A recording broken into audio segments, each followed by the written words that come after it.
I just think we can finally take them seriously because this roster actually makes a lot of sense. Like, obviously, there are going to be question marks about, you know, Electronic being in these positions. Magisk in-game leading, Electronic's output. Leading is, I think, right? the big one for me, because I think a lot of people like put way too much stock in that stint that he had on Astralis, and like ever since then, everybody's been calling for Magisk to like go to a team to in-game lead. I think there was always a future for him to try that, but people just like now assume that he's just going to be a good in-game leader because he led Astralis for 3 months or whatever it is, while Glaive was out 6 years ago at this point. You know, it's like, yes, of course, maybe he has some like head start into it and understands what it takes and all that stuff, but you know, we're in a completely different era, completely different meta, different game. The biggest news roundup, exclusive insights, all delivered to your inbox. Sign up to the HLTV newsletter today.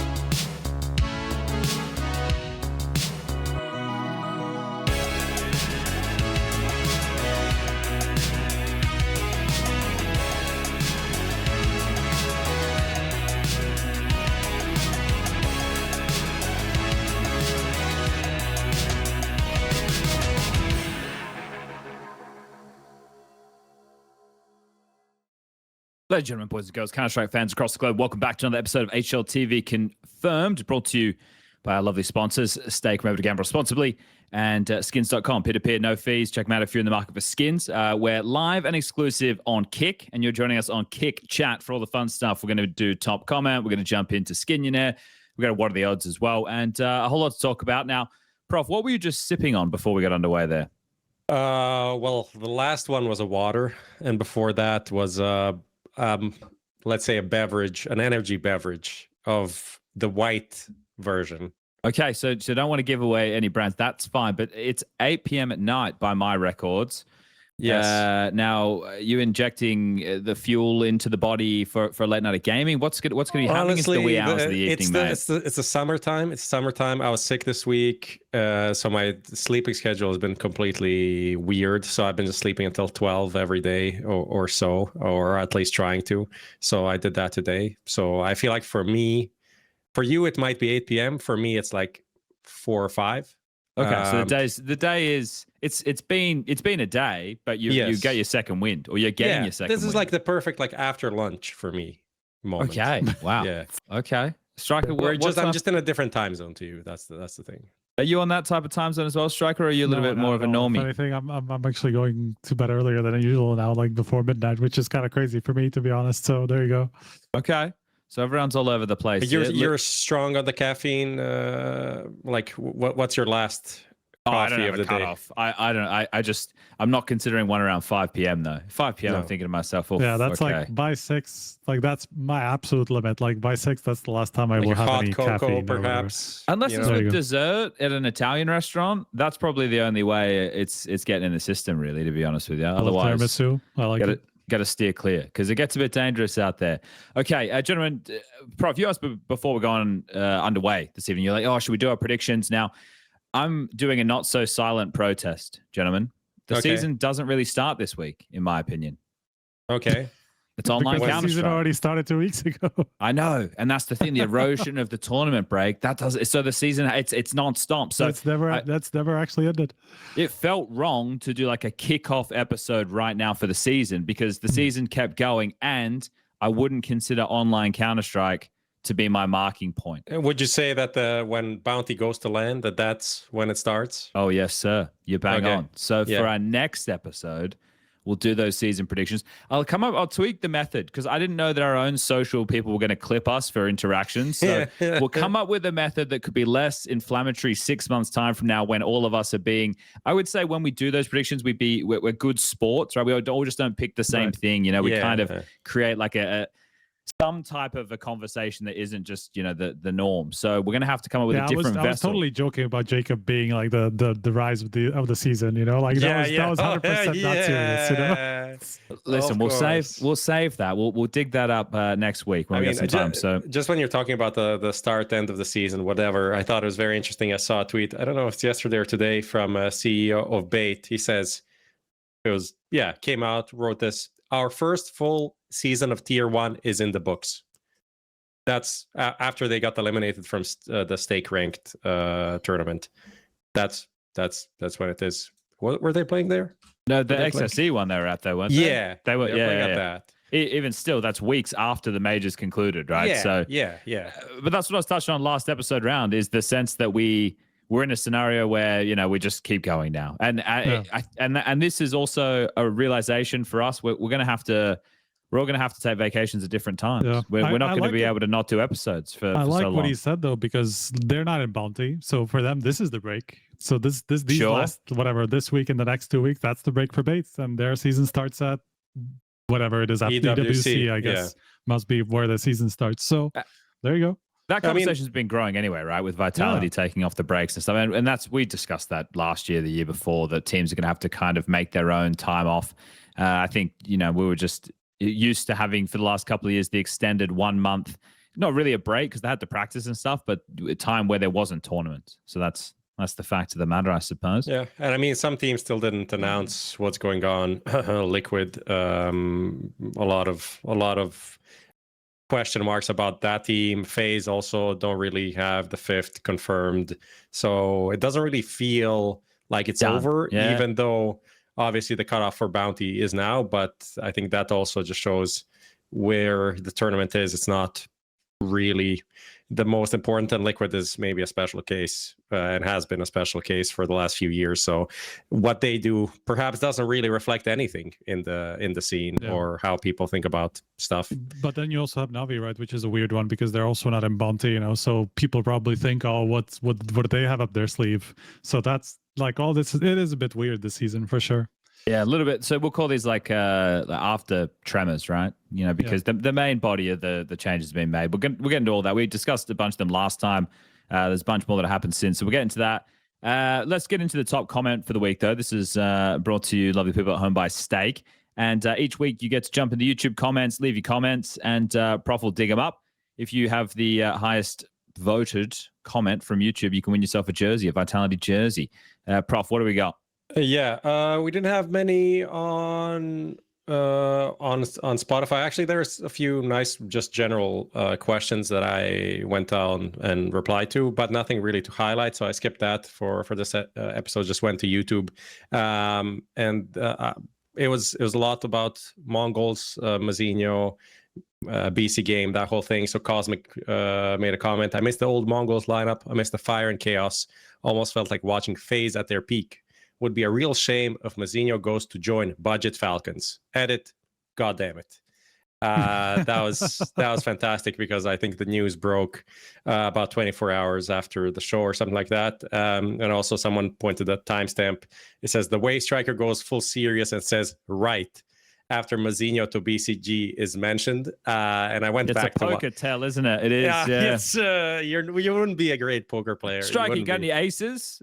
Right. Well, I don't know. It was quite a change in your facial expression at that moment. Obviously, you're working on that report that came out and then ended up being confirmed pretty soon after. And then the winning comment that we have is from Akala CS. Simple gets his friend. Senzu gets his friend. Magisk gets to work.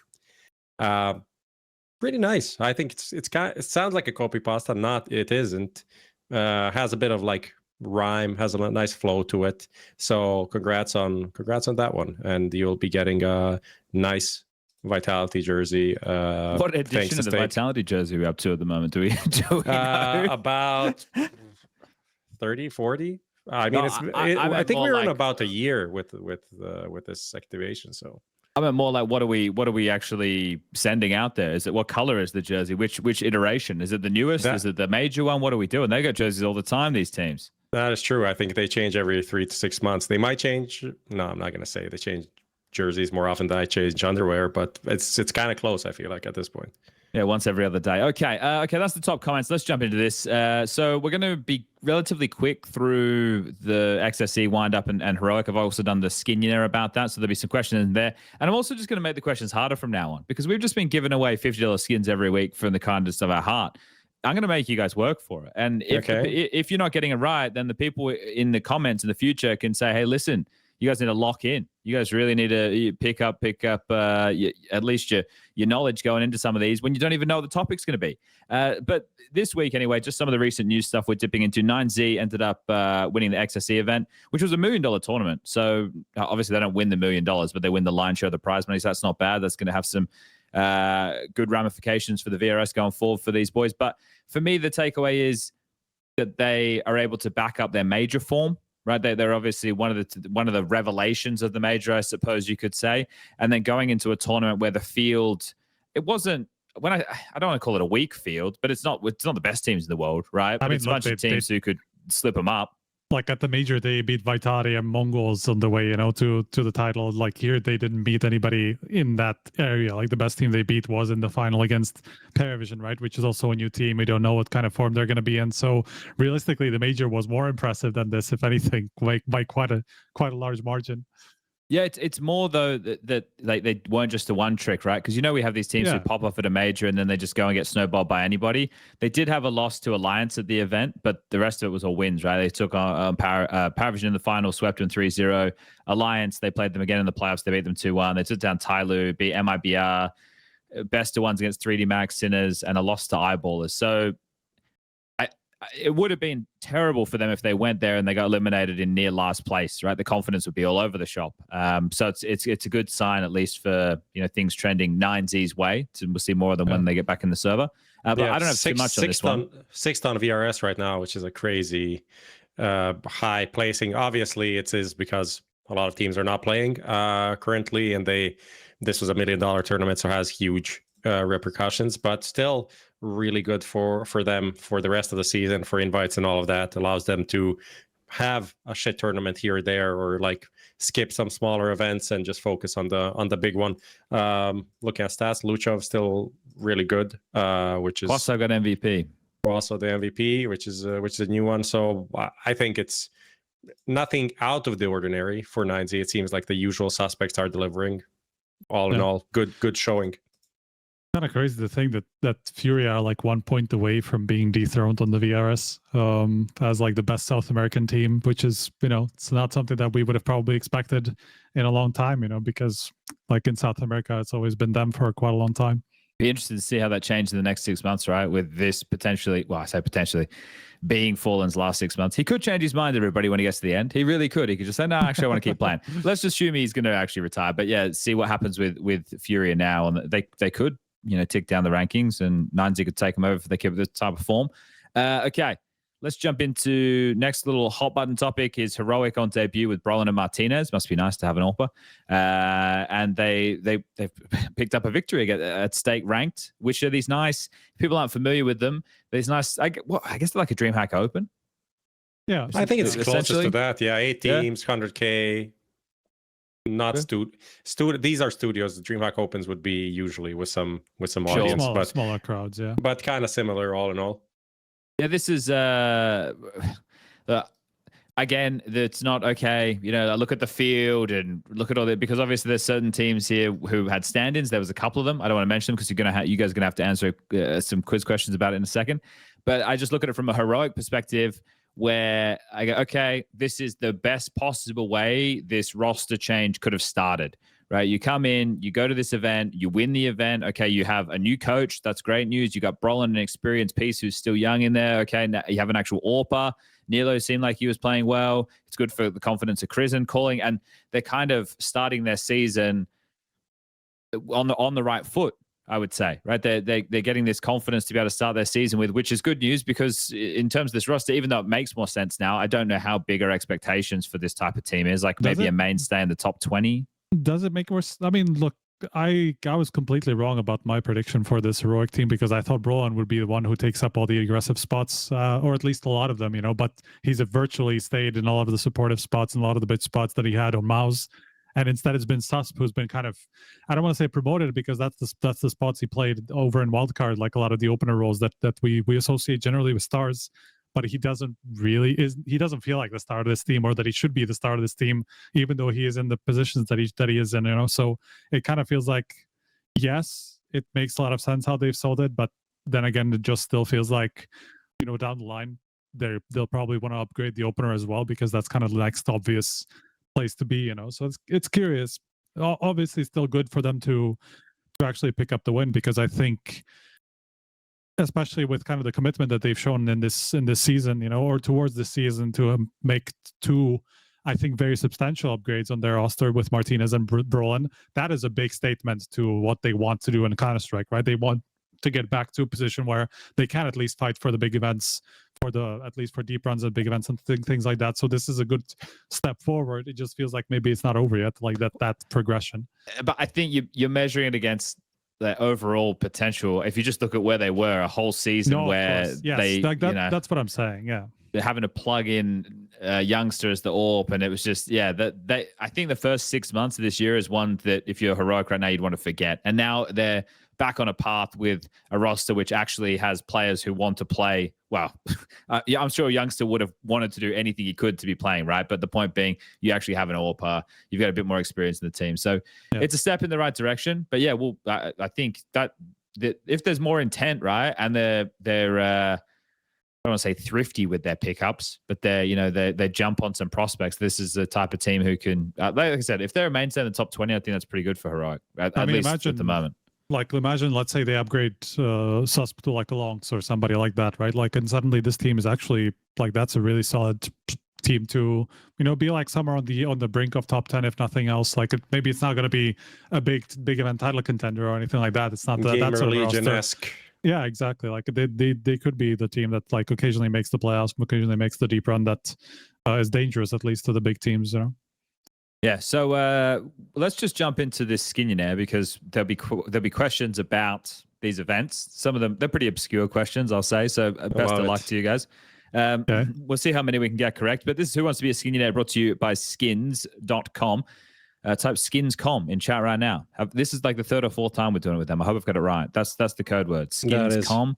Whack it in chat. And that's going to be your raffle ticket to enter the draw. So 5 questions right, you can win yourself a $50 skin to take home and put in your Counter-Strike account. That'd be lovely. If we don't get all of them right, it's either $15, $7.50, $2.50, or $1. Again, this is Who Wants to Be a Skinionaire, brought to you by skins.com. Type skins.com in chat right now. Okay, let's do it. Question number 1. Which state ranked stand-in was the highest rated? Shalfie, Kunai, or Crucial? I mean, absolutely zero idea. Probably Shalfie. He went to the. They went far, but that doesn't mean that. Does that mean anything? No, that doesn't mean anything. Can't be Crucial. Shout out to Joey, but I don't think it shouldn't be him. Shouldn't be him. And who is Kunai? Honestly, though, like, I know that I saw the name, but literally don't know anything about him. So I'm gonna pick Shalfie. Well, honestly, it's a fucking toss-up for me. I have no idea. Locking Shalfie. He is also playing with a shirt with no sleeves, which is kind of cool. Pretty Chad. Yeah. Okay, so you want to lock in Shalfie, who's standing in for K27 in place of Clax. Lock in Shalfie. Correct answer is Kunai of Phantom fame. Of course. So he's now on the academy roster. Wait, what are the numbers? Give me what are the numbers of these? I don't know off the top of my head. Were they any good, or just It was, yeah, I think he was good. I think he was pretty good, the kid. I saw one of the teammates make a tweet about him doing pretty well. I'll find it. Let me get it. Okay, I'll look at it where you can. I didn't spend. I just thought, it's 108. He's 108. Then Crucial is 0.99. Shalfie is 0.97. Yeah, fair. He's a kid. He's like 18 or something as well. Okay, next one up. Question number 2. Over both events, Cash was played more, less, or exactly 10 times. More, less, or exactly. Over both events. Which events? He didn't say which events. Well, it's XSE and Stake ranked. So XSE was played very little. It was like 2 or 3 times or something. I think it was 5 in the other one. So let's say less. I think it's less then. I would say less. Okay, you want to lock in less? Yeah. Yeah, let's do it. Locking in less. Correct answer is exactly 5 at each event. Fuck you, Striker. I got my hot. Yeah, I did my part. I was looking at it maybe before maybe semifinals or some shit. Probably was played 2 times after that or whatever. I don't know. All right. Question number 3. Which Chinese team made top 8 at XSE? Tyloo, Linvision, or Rare Atom? It's Tyloo in the playoffs. Yeah. Tyloo made playoffs. Okay, let's go. Let's lock in that one. Locking in Tyloo. Correct answer is Random weren't even there. Tyloo. Okay, yeah. I just put them. It's a red herring. If that's the right term, it's a trap card. That's probably more what I meant. Okay. Question number 4.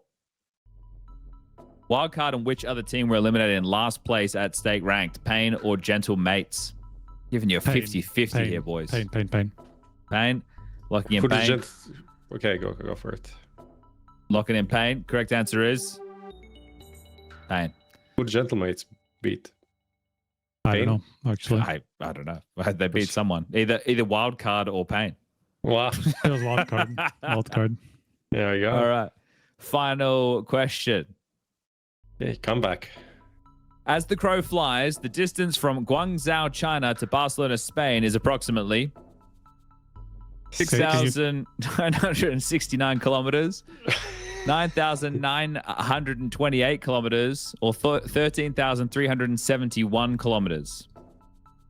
Like, it can't be. If it is one of these other two, that'll be fucking hilarious.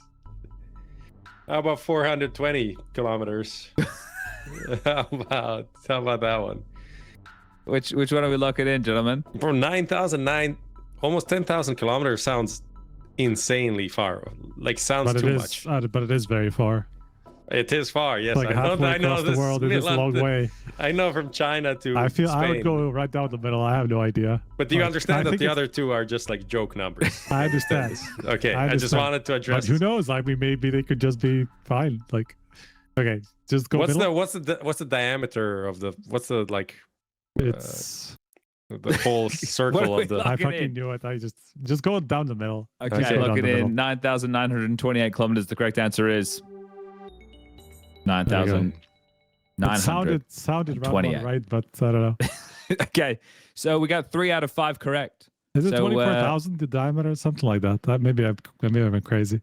Here we go. Maybe it's more than that, actually. Drum roll, please. 750. It is going to be Jeremy Watson, 2020. All right, congratulations, Mr. Jeremy Watson. Your full name and 2020. So is that the year you made the account? Was Kick around? Well, hopefully in not when he was born. No, because should not be watching or us sending you skins. Okay, our people reach out to your people. That turns to be a Skinionaire brought to you by skins.com. Okay, I forgot to do that. There we go. It'll pop up now. There it is. It's done. Okay, today I did some building, everybody. I did some building, not physical building, but building of PowerPoint documents. Prof said in our WhatsApp group, let me get it so I can get it verbatim of what he said. And then we'll see if I built what he wanted, because we're going to find out here. This is what Prof said.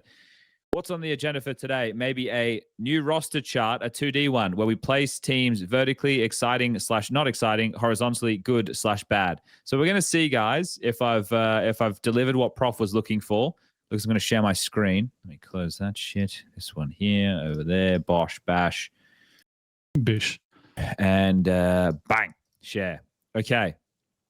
Can we see this? Yes, I can. I can. The viewers will need a few. They need a few minutes while Lucas sorts it out, but that's okay. So I've created I've got the good and the bad on the horizontal. I've got the exciting and not exciting, Prof, on the. Did you just throw in a cyber choke? Excuse me, please. They have Alcarin, and look who else they have on the roster. They got Mokajin, right? If you're going to be talking shit about Cybershock Striker, you need to go and take a look at how serious this roster is, okay? They have Alcarin. All right. That's fire. Is this what you wanted? Yeah, that's pretty much what I had in mind. I think the only thing we need to think about is when we say good, do we mean the team is good or the roster changes were good? Well, you define yeah? Gotta be the roster change, right? I think so too. Otherwise, it would be kind of whatever. Okay.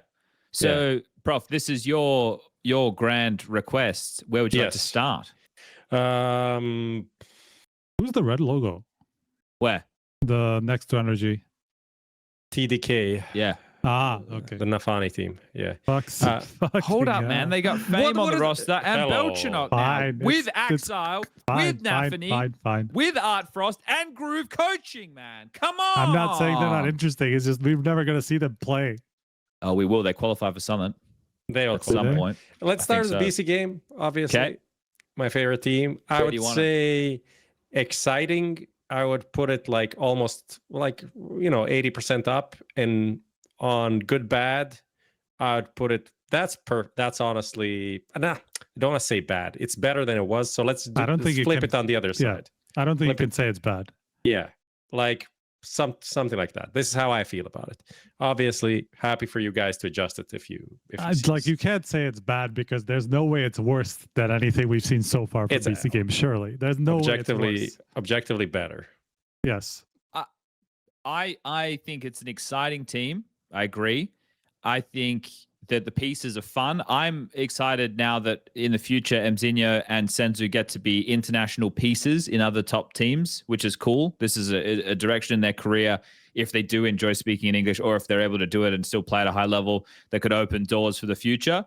In terms of the good portion, I know we're talking about the change. Well, the change is a good change, right? But the biggest issue, and the reason that I would put it higher on exciting, but the reason I agree with you here, Prof, is because they're going to have to go through the VRS gauntlet. Yeah. So the expectation or the ability to even get to see this team play a lot is pretty limited, unfortunately. So that's it altogether exciting and potentially good, but unfortunately probably won't see too much of them at the top events until next season.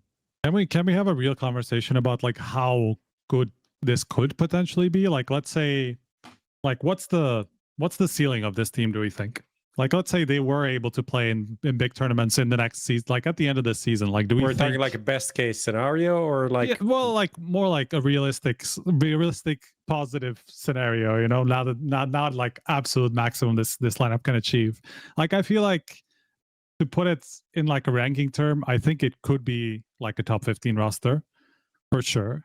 I think the problem when you say stuff like that is all the obstacles though that come. No, with it. but that's why I'm saying, like, let's forget about the barriers along the way, right? Because they will have to either go through the whole EWC thing and have a good result there to start it off, or just go to one of these open lands to have like a big start into the top 30, because it is a new core. So they will go up quickly if they are successful from the get-go, they will be able to rise very quickly, right? So there's potential for them to be at a good place fairly fast. Obviously, you know, whether that happens or not, we don't know. Like, we saw how 100 Thieves started off and then where they are now. It could still happen the same way to BC Game, and I think, you know, pieces are kind of similar for that sort of a conversation. But I think, I don't know, like I just think we can finally take them seriously, because this roster actually makes a lot of sense. Like, obviously there are going to be question marks about, you know, Electronic being in these positions. Magisk in-game leading, Electronic's output. Leading is, I think, right? the big one for me, because I think a lot of people like put way too much stock in that stint that he had on Astralis, and like ever since then, everybody's been calling for Magisk to like go to a team to in-game lead. I think there was always a future for him to try that, but people just like now assume that he's just going to be a good in-game leader because he led Astralis for 3 months or whatever it is, while Glaive was out 6 years ago at this point. You know, it's like, yes, of course, maybe he has some like head start into it and understands what it takes and all that stuff, but you know, we're in a completely different era, completely different meta, different game, all that stuff. You know, it's not as easy as that. For me, it's they still have, let's say the baseline will be better just because the pieces are better by default. So you just put them without any practice on a server against some teams, and they'll win a lot more than they did with the Portuguese core. And that's so their floor of results will be better, but they still have as many or pretty much the same problems that they had before. As in, will they actually work as 6 people? Will they align? Will they practice as much as they need to practice to actually be competitive in today's landscape? Will they go to as many lands as they need to go? And how will the team chemistry be? I saw some clips today of like Mzinho and Simple having fun. That's all great, but like, how will that be in an official when things go wrong? And how much, you know, can this core of people sustain what will inevitably happen, which would be bad results and bad vibes happening? So this is the question for me. And then again, if you want to compare the IGLs, like before, obviously with Muterus, you had someone that was pretty good, but I don't think ever fit what they were doing. And now we have Magisk has 0 experience pretty much. IGLing, let's again, people saying he IGL'd in online era in 2020 when Zonic could talk all the time. It's like, that is as relevant as nothing. He's like a hobby. He has a hobby interest in IGLing. That's how I would put it. He has like zero real experience IGLing a team, let alone one that is international with people that are obviously very hard to coach and lead. So I think they have as many problems as they had before, but like much higher upside, like potential peak and bottom, just because they're good players. Yeah.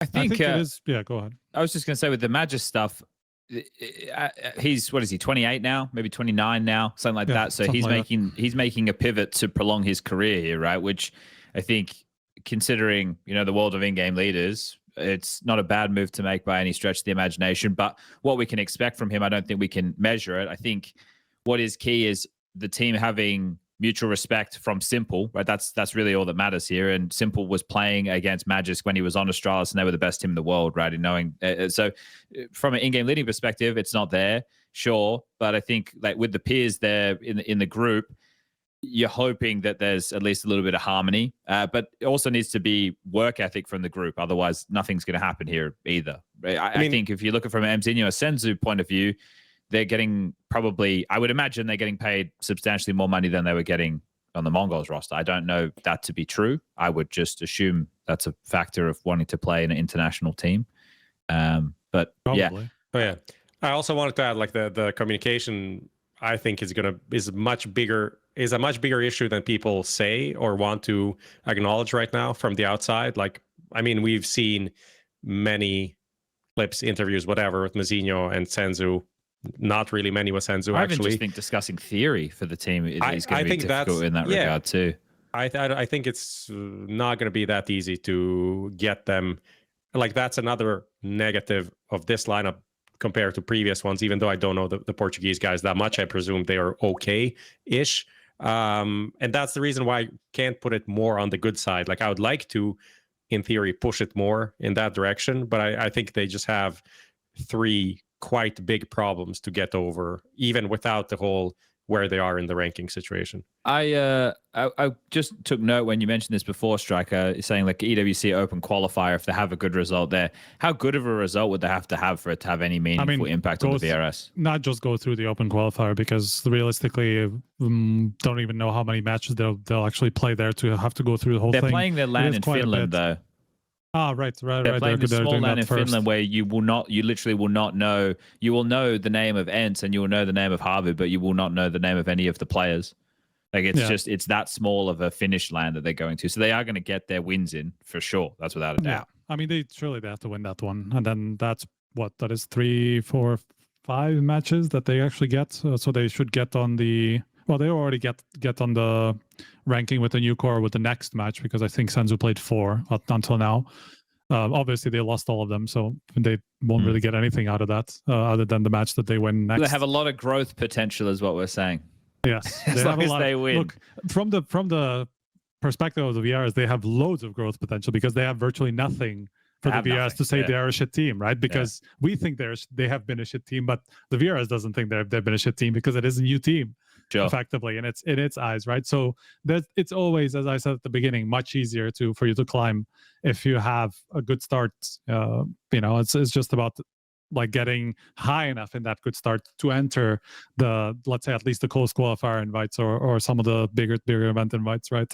And that would probably take more than just winning this local LAN and getting through the open qualifier at EWC, because they're gonna have it's to just take scouts whatever 5, 6, 7, 8 matches, Yeah. Okay. All right. Well, fair enough. Let's put a pin in the BCG, because we can go on this all day. I think I am probably more.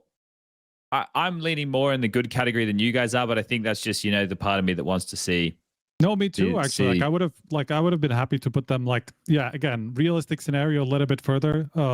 Maybe you can not, move it. I'll leave it there. If you but if you two agree, then you should move it.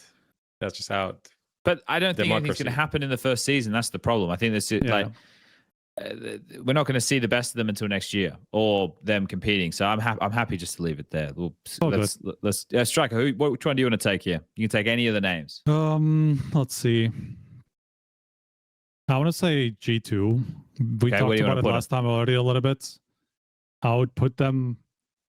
Like, are we talking exciting about the roster move, or is that just the whole team as a whole?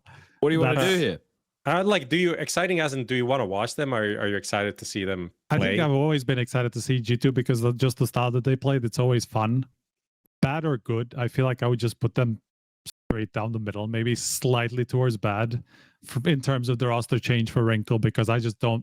I said it last time. I'm not sure I see what Saw sees in this change. You know, like I don't understand what Saw sees in this change that will somehow make it an upgrade over SunPayus. You know, like yes, theoretically Wrinkle is younger and all that stuff. Maybe you can coach him a little bit better. Maybe you can get more out of him than the previous teams. But so far, we haven't seen that Wrinkle can do it at the top level. You know, so I'm curious what saw in this lineup. Is that the exciting level? Are you happy with this one? No.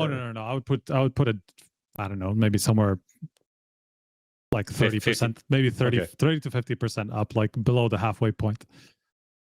Down, then you mean? Yeah, somewhere like that. Okay. I was going to say, because you're saying that you think that leaning into bad, but you're excited. I'm like, oh, that's the thing. But that's the thing. Are we talking about the roster change, or are we talking about the lineup as a whole? Like, because we're at a really weird scale at this point. I don't think they can be worse than they were. I don't think they'll be G2 will be worse than they were. I'm just not hugely excited about. I'm interested to see, will Wrinkle be better on G2 than he was on NIP? But I wouldn't say I'm excited about it. I'm interested. I mean, I'm I not think excited. If you had 5 of these teams playing at the same time, which one would you tune in to watch? I don't think I'd tune in to watch G2 over Aurora or MOUZ or BC Game, for example. That's why. I would tune in over, I don't know, a GamerLegion or a FUT maybe. That's kind of the logic. Yeah. Okay. Of the exciting or not exciting. Yeah. You pick one. Maybe the first one on the line. The first one. What under the line? The first one on the list. On the list. Oh no! We'll stay away from that one, and I'll stay away from MOUZ too. I reckon Heroic's right there. Heroic's right there, smack bang in the middle. I think it's good, but not exciting, really. Yes. I would say it's decently good for their. More good and more good, less exciting. Yeah, like that. I mean, more exciting. That's good. I think this is good. I think this is pretty okay. All right. That's a quick one. It is. I said it at the beginning. I think it is 2 clear upgrades over the roster that they had before. But are they going to contend for big titles? Probably not. Are they going to get any further than the occasional playoffs or the occasional upset? Probably. Realistically, probably not. But I do the same with FUT. I'd put it almost at the same point. I wouldn't say it's good though. I would say it's kind of like it's like the changes. What's not fine particularly, right? It's like it's I'd say like that. Yeah. Okay, that's good. Because I think the change, realistically, I don't think anybody's excited about xCloud over lauNx. I think at best it's a side grade. Fair. Like, what do we think is xCloud going to do better than lauNx did? I think lauNx did a good job. I know he got a lot of flack for the last 2 tournaments he played after he missed out on one of the American ones, and then he played at the other one. But context matters there. Obviously, he wasn't going to be up to par, and then he was ready to leave the team. So can you really expect the best performances out of him? So I agree. I agree with this. Okay. What about this? I don't think many people are going to be excited for Neo coaching Astralis, but I think it's a good addition. I know that it's tough with coaches, but Neo's resume as a coach is a pretty good resume. Been in a bunch of major finals. He's considered the 1.6 GOAT alongside of Forest. I made this argument. Look, as a player, yes. As a coach, can we really say he has a good resume? Now, I also did this on Talking Counter too. As a coach, yeah, compared to Rugger, he's got a better resume. We're comparing it to Rugger, aren't we? That was the coach at Astralis beforehand. And this is the thing with the coach conversation. I always find it so strange. There's only a couple of really good accomplished coaches. Yeah. Outside of that, there's not many. But Neo has a better resume than Rugger. Rugger's successes came with Dignitas and North back in 2017. And then otherwise, there was nothing with OG. Astralis was pretty mid to average. When Neo was with FaZe, you can say, okay, yeah, Carrigan did all the tactics and all this. You can make that argument if you want. I don't think that's completely true. Neo's going to be having some level of input, right? Otherwise, what's the point of having the guy there? I mean, he made 3 major finals with them, right? With they FaZe, won a couple of events. They won a Chengdu. They won a Dallas. Right. They won something else. There was something else in there they won, right? Which is all better than what what Rugger achieved. Yeah, And I'm sure you I could say, think well, that's FaZe are fair. better players, but maybe I went too far in the good direction, right? Maybe I could like. Put I think the it's good just back about here. how much impact can NEO have on a roster like this, right? Like, do we actually think he's gonna make the results like substantially better? Maybe there's gonna be some incremental improvements here and there, right? But is it actually gonna be a massive step up? Probably not. Well, that's why it's not hugely exciting. Good test for him to actually show that he can have influence over a team and change the trajectory, right? That's the big thing that with FaZe he wasn't able to do. Like when things started going bad, he wasn't able to really turn things around, and he was the first one to kind of get sidelined from the leadership, let's say. So yeah, I'm not too excited, but it's fine. I think it's the area they needed an improvement. I don't know if it's the solution, but let's see how it goes. Because I cannot share it while I'm sharing my screen. I don't want to dox my stuff. I trust you, but I don't trust computers. So it's not on you, man. It's in the WhatsApp, Lucas. That's true. I did put it in the WhatsApp. I can get Liquid. I can get Liquid. But Liquid hasn't actually done their roster changes yet. I wanted to ask Striker about this situation. We know what it is. We know what it is. Okay. I'm not entirely certain why it hasn't been announced. If it like was waiting for like some final like signatures or whatever, but they are submitted. They have JT submitted for Blast and everything. Like we know that's happening, and we know like from the whole thing about who they're allowed to take and all that stuff that Shuhei is out. So like we know everything. Okay, so JT's in that. And Joko can't play. No, Joko can play. So just to explain right to everybody, because I think it might have been confusing, and I have to say we made a mistake, or I made a mistake, kind of not understanding or like not catching Liquid's mistake in the first place, because Liquid first announced that they weren't going to be able to play with Jorko, right? Because of the whole thing that they have to use at least three members, right? Of the wildcard team that was invited, but that's not how it works, because you just need to have three players who were members of a top 12 ranked team. They can be members individually. They don't have to be on the same team. So MOUZ and the two from Liquid from, I think it was December or maybe January when they were last top 12, those three counts as like a wild card eligible team, right? So you can still add both of them to the roster and for them to play, right? Okay. Isn't this a classic Liquid moment though? It's like, oh, sorry, we got this player. Oh, we can't use him. Oh, actually, we can use him. For fuck's sake, who is running? But I think it was also Blast probably who maybe gave them the wrong idea at the beginning. That maybe that somebody like a fucking Michal Slovinsky probably was like, guys, but like actually you can use him, and here's why. Clown fiesta. I would imagine that's what happened. I don't know. Well, it made for some non-news, which is good. But yeah, anyway, Prof, assuming the roster, where would you place him? This is bottom not exciting. I literally cannot. Are you going bad as well, or are we going good? Like, what are we doing? I would say slightly bad. Slightly bad. So like here? Slightly bad. This is even though this is the thing. Even though on paper replacements good, equal, or better, depends how you want to look at them. I just don't think it's going to change anything. Therefore, I think it's a bad change. Okay. And I'm not excited because it's Liquid. It's Liquid, and it's what to even say? Like I feel like I've been watching the same thing over and over again for the last 2 years, and I don't wanna watch the reruns of Friends anymore. That's it. I've had it. And he's moving on to How I Met Your Mother. I've been watching them for 20 years. It's fine. I'm kind of tired of it. Give me something new. Fair enough. I'm going to whack one in here. I'm going to go there with MONGOLZ. Yeah. Fair. Exciting, but okay. Sad, but fair. Can maaRaa return to the LAN halls of Mongolia?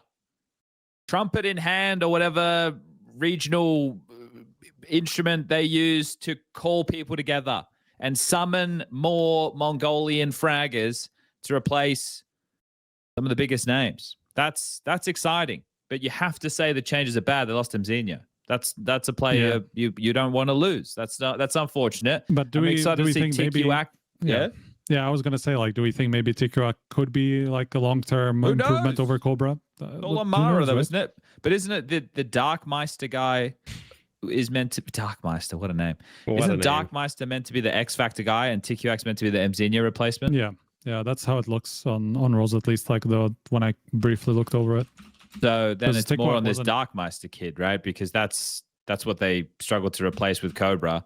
The fact that Mzinho, I saw some like, maybe it was from stream, maybe I don't know what it was, but it was like saying Senzu was asking him to join before, and then when Mzinho had learned that Cobra was going to the bench, Senzu had asked him again if he wanted to join, and Mzinho at that point was like, well, it means we're going to have to get like 2 players over here at the Mongols, and he thought, oh well, may as well just start again. Like, may as well just go international, right? He said he had thought of it. It was on Twitter. I was scrolling through. Yeah, there was a very bad about... rendition of it, but it's a conversation that's happened before. But yeah, I don't think this change could be put in good category. But I'm excited just from a regional perspective, because also maybe the Mongols aren't the top Asian team anymore. Maybe Tyloo takes it. Maybe FlyQuest, God forbid, takes it. Who knows? Anything's possible.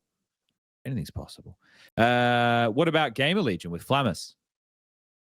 Oh, I haven't been hugely impressed with PR since he's been on the like back and forth with the roles. Like after Snacks came in, it felt like he was thrown back into like some of the stuff that he played early on in the GamerLegion and just didn't really move anywhere from that. I felt like he was moving somewhere when he moved into some of the more aggressive roles.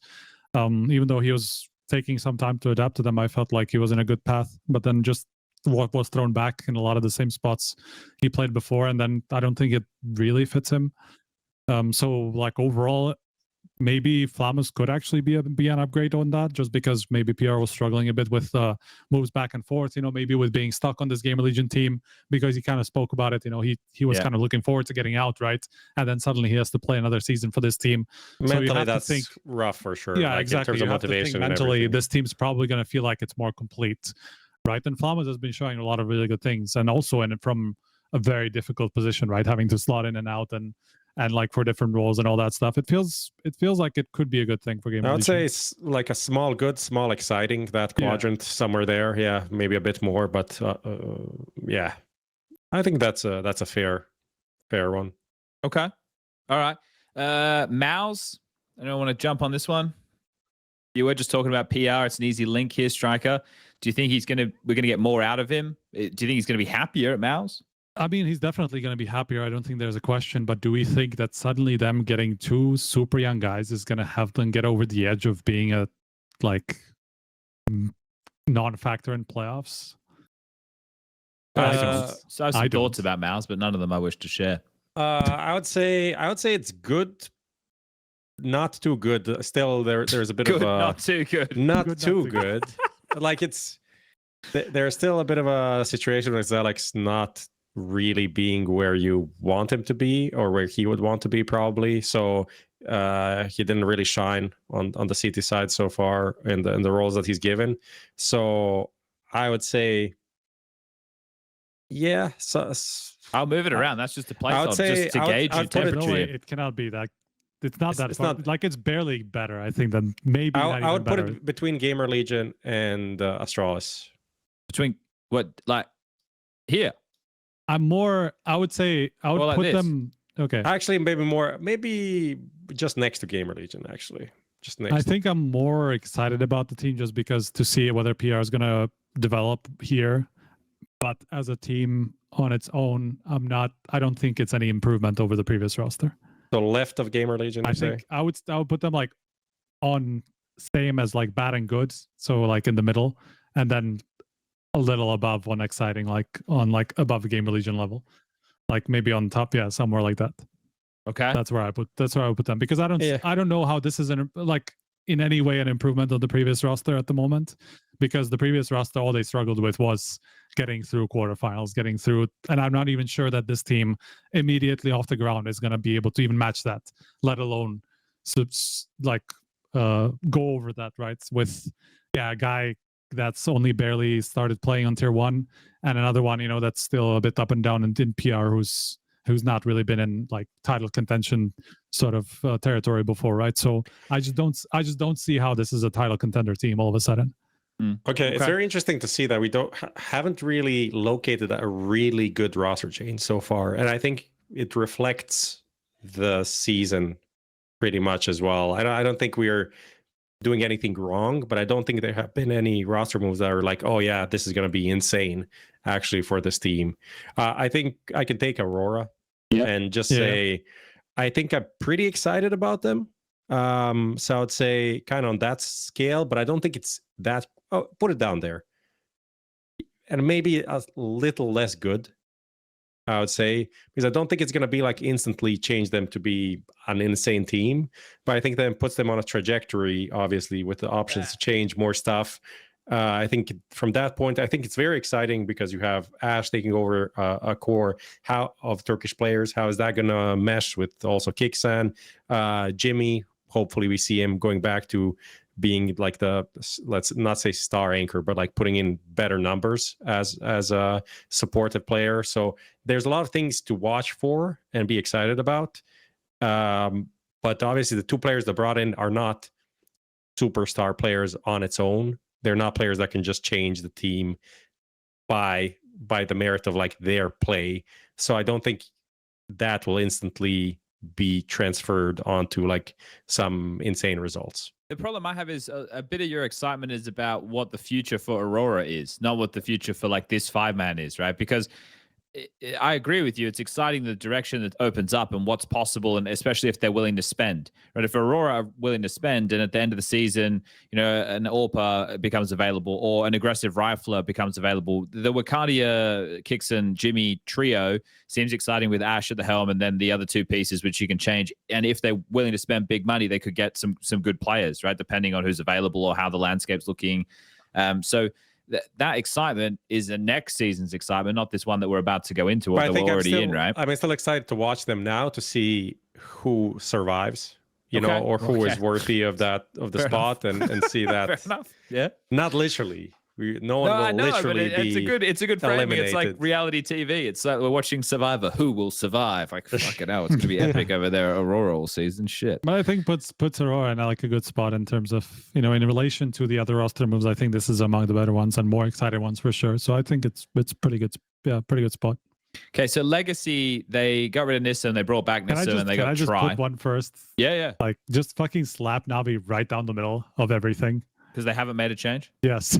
I put them here in case you had some news for us. We don't. And as far as, if anything, the news is they are not changing. Fuck.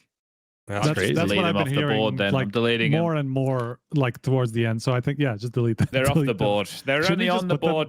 Should we just put that on bad, by the way? Just put them back and like slide them to the left. Honestly, not making changes also in some ways is making a change. Is something we can judge, right? We can say, Yeah, are we excited about watching Navi? But we're doing the roster Okay, changes. let's move on. Let's move on. I'm excited to watch the good teams. Yeah, prof. Yeah, are they a good team? Well, that's a great question. Okay, I would just quantify what I just said earlier, right? Like, obviously, we just said that Navi aren't at Bounty, right? So their actual, let's say, roster cutoff is still a couple of weeks from now before EWC. So there's still space. But I have repeatedly heard they're not moving because they haven't found, you know, clear improvements. Okay. Fair enough. We'll keep waiting. We'll keep the light on. I don't think we'll do all of these teams. No, we're not going to. We're just here for show. Is there any other names who are exciting people? Like Legacy, not really. Paravision, we just saw them play. I mean, Try on Legacy, I think that's a good one. But the fact that they got rid of Nissim and they brought him back, that leaves not a good taste in my mouth. That was the spot for Insani, right? That was my understanding, at least. Yeah, but how do you feel if you Nissim? You just fucking got thrown around, mate. You're showing your last week's news. Where would you put? But you're excited about Try. I don't know how they. But Nissim was the one who requested it in the first place. At least that's how it was framed by Legacy. So he was the one who was like, "Yeah, maybe not the team for me," or maybe he wanted to move to another team. Well, maybe he didn't like Sadzen, and then when Sadzen went, he's like, "Yeah, I'll come back." Fuck yeah, let's try again. Yeah. Where do you want him, Prof? I don't know. Where do you want them? I put him here at the base of good and exciting because Legacy do play exciting Counter-Strike. It's fast. It's in your face. Yeah, it's a bit of an team. It's definitely an upgrade. I think. Try for Sadzen. Really? In my opinion. All right. Okay. So let's see. I'm honestly glad that Nissim is staying because I actually felt like he was doing his job. Obviously he's in positions that like you just need him to do his job. You just need him to get, you know, the late rounds, like some of these, like he needs to hold position a lot. And he just seemed to have a really good understanding of those timings, of when he should make a move, when he shouldn't make a move, you know, when he's putting pressure on just because they know he's there in some of these positions on T sides that are less about being active and more about being a presence.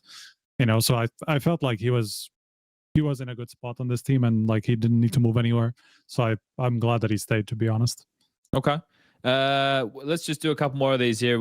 There's some of them where obviously we're not going to do fly quest. Gentlemates have Crucial standing in. They're also trying to sell. That's with Gizby now in-game leading and Rain back to rifling. They got rid of. Pretty good. I think that's pretty good. Not crazy exciting, but I would say that's maybe the best in terms of on the good scale. I would put it like 60%, and then like, yeah, something like that. Okay. Okay. Well, they play in Bounty in a couple of days. They have a tough opening game. We'll have to see how that goes. I don't know if we can put it like in exciting though, can we? I mean, it's not super exciting. That's like barely. Do you think it's not? Yeah, fine. Like if you're a 100 Thieves fan, you're probably excited. But if you're the rest of the Counter-Strike world, you probably don't really care. For a logo, man. Like it's. Yeah. It's just like the arrow running through the 100 Thieves thing. Looks like a feature. I'm with you. All right. Any of these other FaZe? ones? What about FaZe? You do a FaZe. Well, I don't think that. I think that there's still surely something to happen, right? That surely there has to be. Well, actually, I mean, the lack of communication about nature is interesting, right? That's kind of relevant in its own right. I don't actually know what's up with that at the moment. Like whether they're still like potentially looking for a different play piece or just happy enough to stay and to see how it goes from here, right? But isn't Jacob as well? Like, I don't know if this Jay Bowen kid is going to be consistent and good, but he was decent enough for them, right? He had an energy about him when they played at XSE.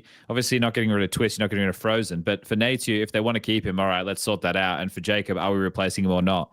Like, there was a lot of pieces. Like, lauNx is available as a piece, but I have another one of these after with individual players, right? I just grabbed some of those so we can have that type of conversation there. I just think like FaZe haven't finished cooking yet is what I feel. I feel like the oven's still on and they're still cooking. So I don't want to place them yet because I don't know what their roster is going to look like. I think it makes sense, you know, like if you even think about it, to keep both that for them for now, because they virtually can kind of keep one or the other, right? Like if they want to improve the roster, it's going to be one or the other.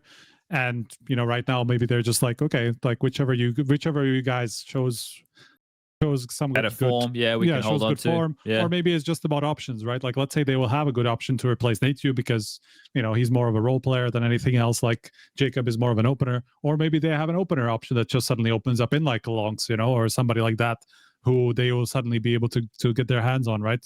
So it could just be that sort of a case where they're just looking to see what's going to be coming up on the market and then replacing whoever fits more. I'm going to just whack in a couple of these here and just make it quick. TDK, it's not exciting for people, but I think that having Fame and Belchinok join the roster when you have a team with like Nafany, Axile, and Artfrost, it's for them. I mean, those guys should be playing, so I think that is definitely good. Like they are good enough to be at a decent level, right? So they should get their chances. I think Halzerk to NRG and George coming back, it's not exciting for people, but I think Halzerk is good. I think he's better than OC, so I would put them in good but not exciting, right? The George change, I feel George was serviceable, and he's just taking the place of Bro, right? And Bro is serviceable, so I think that's fine. Paravision is one that we saw Slaxages and Hobbit play. I feel like bang in the middle. Okay, it's like I think the Hobbit change not good. I think the youngster good. Not super exciting, not I think that's perfectly fine for Paravision. A 3D Max I'm going to put here, and that's just because they replaced a rifler with an AWPer. So that's kind of crazy, and they already have an AWPer. So we'll just leave that like that. Should we do good but not exciting for Saw? Saw will be back in the top. They'll be back at a tier 1 tournament in the next year. This is going to happen 100%, and it's going to be so funny. FlyQuest don't have an AWPer yet. They're using Gratisfaction, an event in Australia. I don't care. Imperial have Sadzin, Cybershock, Gentlemates. I think Focus. I forgot. Oh, Pody and Jocab, right? So that team. I think that's pretty decent. Not like super exciting, but I think they survived getting like one player scalped, which is fine. Yeah. No. Okay. Happy with that? Yeah, that's good. That's Okay, good. other teams, you didn't make the cut, unfortunately. Sorry to you, other teams. All right, Do better. We got more of this. So we did this one at Prost request. Now this one I tried to just use the same format. And what I've gone for is cooking, which means they're playing well, or they're cooked, which means they're not playing well. That's a good one. Market interest, like is there a team for them to go to, or will anybody buy them, or there's no interest, right? So we can go through some of these names. Do you want to do a quick ad break before you do? We can do. Lucas, you there? Yeah, I'm there. All right, let's do the ad break. That's a great idea. Run the ad break, Lucas. Want to hear what the pros have to say? You're gonna see big things from this kid. HLTV interviews on the go as they happen. Follow HLTV on Spotify.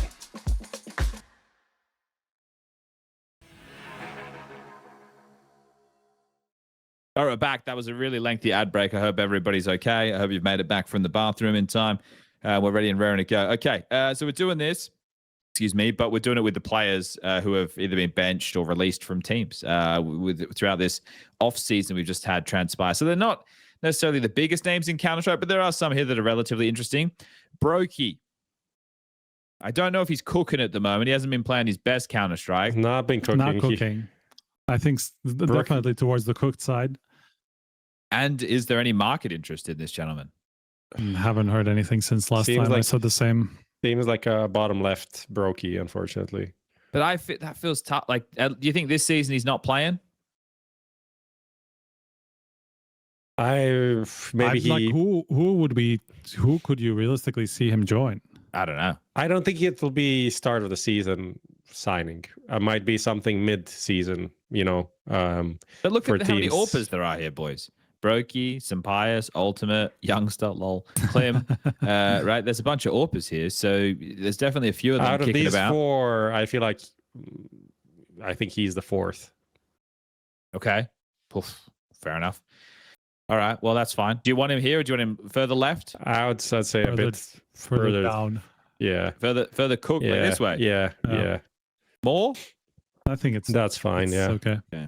I've just replaced Nota was down here. It's gonna be weird. So I've moved him up here. We even did this whole thing like about Broky should join like a GamerLegion, like to work his way back up. Obviously that's kind of off the table at the moment. But I could still see him make that kind of a move, and kind of reinvent himself through the tier 2, because like he's not going to get tier 1 offers. He just didn't show any good results. There's no way. But like a top 20 team. Who's Broky's agent? Does he have an agent? Yeah, if not, he should get one. Broky definitely has an Esports agent. Engaged. Which one? He's with I think he's with Sammy. I think. Yeah. Okay. Yes, he has a good agent then. But I think about Broky to Foot in that play style. They love just heads up duels, right? They love the chaos. That'd be kind of wild. Maybe not this season, maybe next season, right? Yeah. But right now, Broky, apparently the stocks are down, man. I wish you luck out there, man.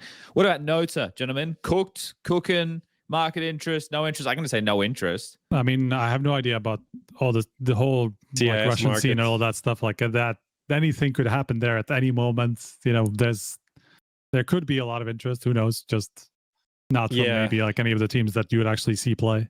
I think I would put him like slightly on the market interest. I think there would be interest. Just like based on kind of what Striker is saying. There are so many of these teams, the Cyber Shokes, etc. Yeah, exactly. Like if Nafani and Exile is having a team, like there's got to be a place for Nota. That are just going to be like, Nota when he's on form, he can cook. But obviously the end of Perivision, how everything went there, you can see that there is an angle where he can pick up and go back where he was. So I would put him there. I don't think he'll finish this season without a team, for example. Okay. What about lauNx, right? He was cooking, and apparently there was market interest, but apparently he's cooked. Yeah, but I think realistically, like that maybe some other teams are now like aware of that a possibility. I think there's going to be offers for, I don't know about that far up to that far right and up, because realistically that would mean like every tier 1 team wants him, whatever, which is not going to happen obviously. But I think like reasonably in that direction. Is that better? Yeah, I think that's pretty okay. Okay, we're being very very tame with our scales today. Yeah, because I mean, if lauNx was like this far right in our mind, then he would have had a team. It's just kind of in relation to all the other players, though. Right? That's the thing. Just put him. Well, then yes, just fucking put him top right. Like He's if we're probably talking one out of all of these players, all of these players, yes, yeah, top right, yeah, all the way yeah. top right. Okay, so scale. who else we got here? Ultimate, Polish Oppa. He could end up on a bet click or whatever they're called. True. Colsey. There's gonna be market interest. I don't think he was cooking. I don't think he was that bad. I just think he was here. Yeah. Maybe he was a bit cooked. He was a bit cooked, to be honest. He was a bit cooked. Towards the end, for sure, he was. I think his reputation was worse than what he was really showing. Yeah, that's what I want to say. It's obviously like at some point, I criticize SunPayus for his performances, but SunPayus definitely above Ultimate. Yeah. So I'll put Ultimate just a bit down. I put Ultimate a bit down below the line. Yeah. So like, and I'll put SunPayus like just above him or like on the towards the yeah. Now that I would put something like that. I think SunPayus. I mean, there's one very obvious place for SunPayus at the moment. Gentlemates. Yes. Yeah, but for him, does he want to go to Gentlemates? That's a question. I mean, it could just be like they're also trying to sell off the entire team. It could just be like a loan situation while they're still looking for an operator and all that stuff. Maybe I don't think that team has anything to lose from having SunPayus for the rest just of this. throw in FlyQuest. he's banging on that door for the past like 3 episodes, man. Like every time we mention anybody who could fit on FlyQuest. But I think Gentlemates or whoever they end up selling that roster to is not going to lose anything by having SunPayus join for like a half-year deal or whatever, just to see like maybe he will be sold on this roster and they'll go somewhere with him because he has something to bring to them. But maybe they will find somebody better. They will not find somebody better than SunPayus, not in the Spanish scene. So I think that's probably an obvious place for him to be if he can get. I don't know what the deal would be like or how expensive he would be or whatever it is. I'm not sure, but feels like an obvious place for him to go. This is an interesting one. Klim versus SunPayus. This is a very interesting one because my brain wants to say Klim was cooking a lot more, but the reality is he was just farming a lot more. He was just playing a lot of worse teams. He was being set up a lot. They were dropping him AKs. Like I understand, he was one of their main 5 output pieces, which and is they're not both G2 related, funnily enough, and both of them G2 decided to one wrinkle. We'll take a wrinkle over these 2 players. So I need to I went to look at the stats and obviously Klim this year 122 rating, but then you go down, you scroll down and you see the versus top 20 and stuff like that.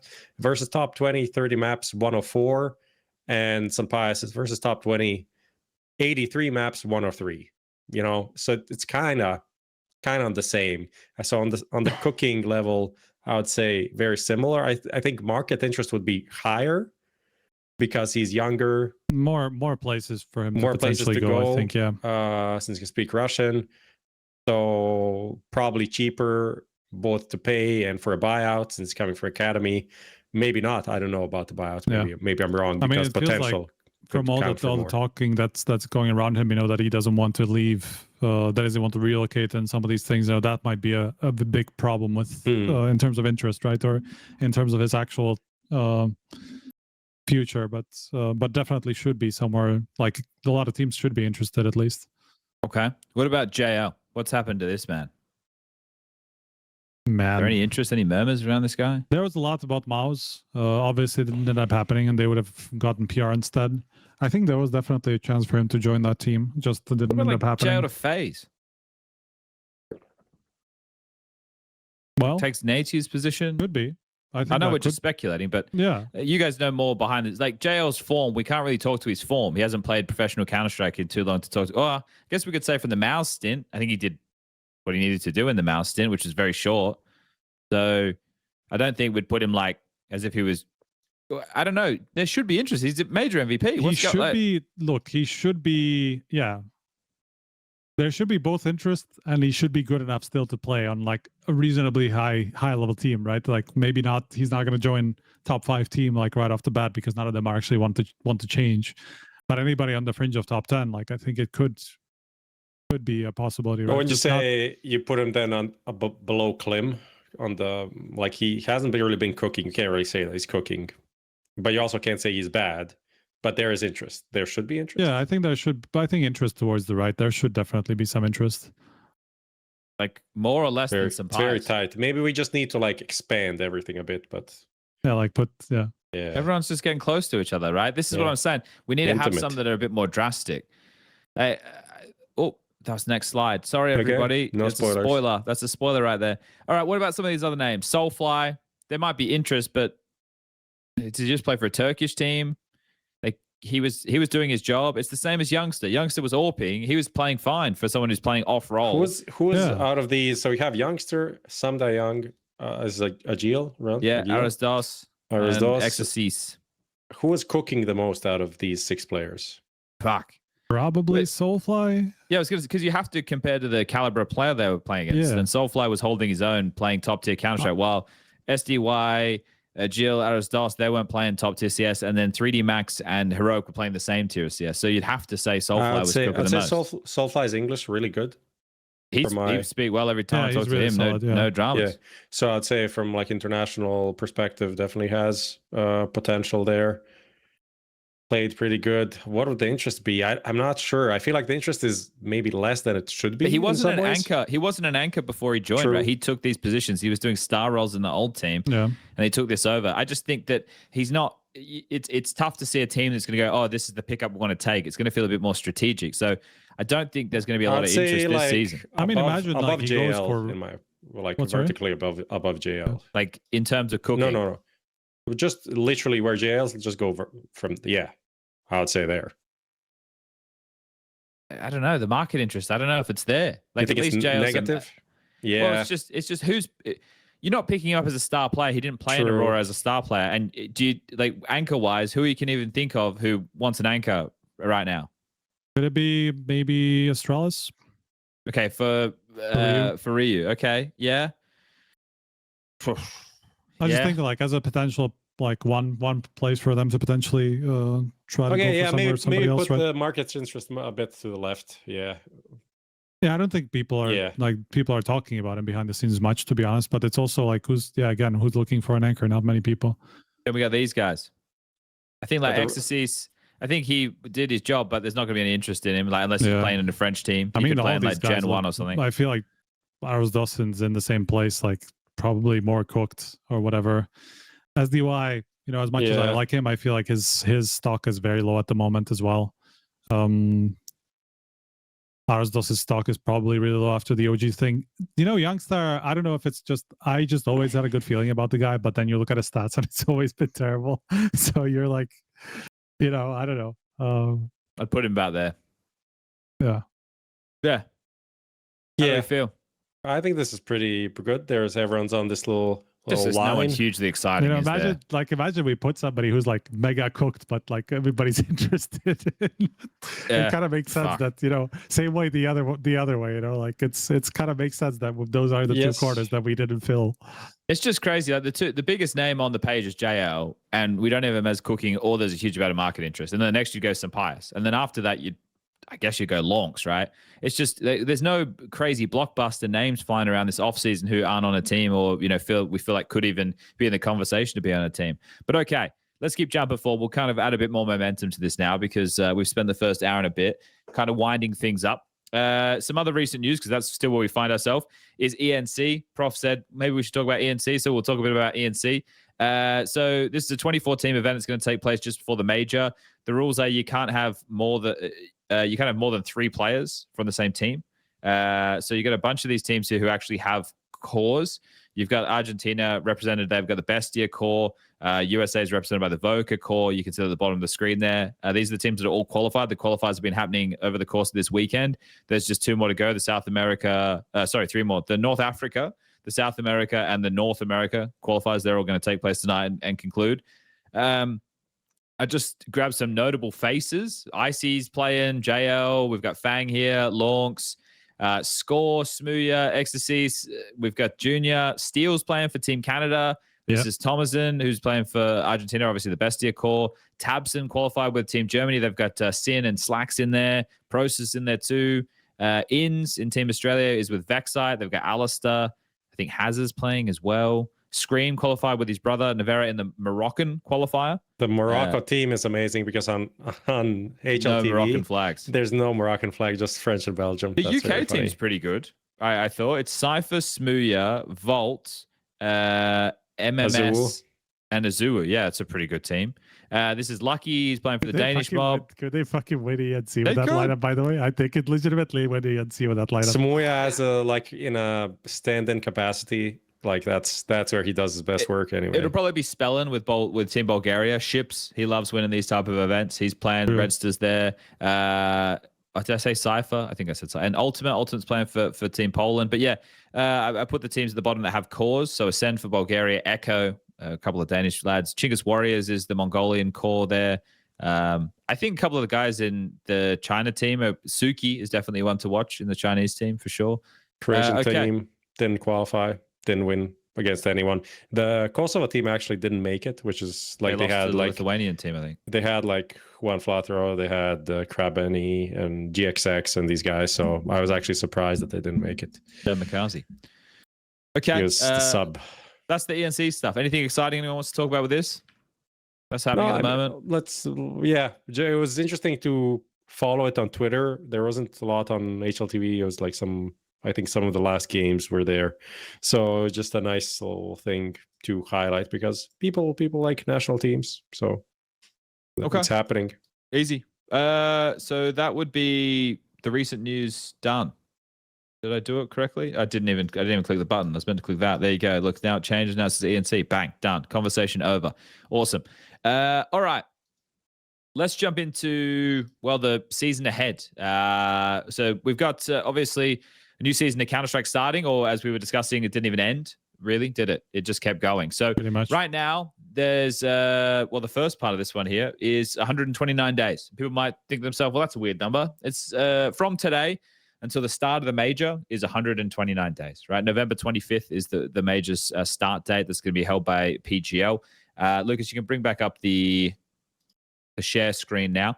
So it's going to be, November 25th to December the 13th. It's going to take place in the Singapore Indoor Stadium. I know that seems like a weird name for a stadium, but that's literally what it's called. It's literally called the Singapore Indoor Stadium. It was built a long time ago. I think it was back in like the 70s or 80s or something along those lines. It has a capacity of 12,000 spectators. And the picture below it, you can see there, is actually from the International 11, where PGL will have been running the TI.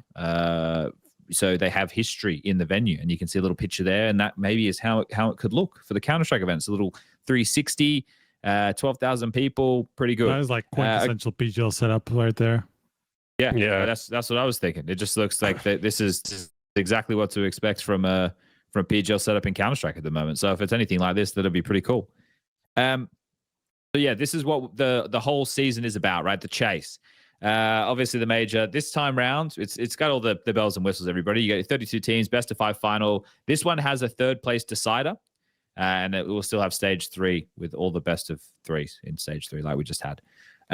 Okay, what else have we got here? The VRS cutoff date is Monday, November the 2nd, which is very close. It'll be the closest major VRS cutoff date we've had, and making it just less than a month's time.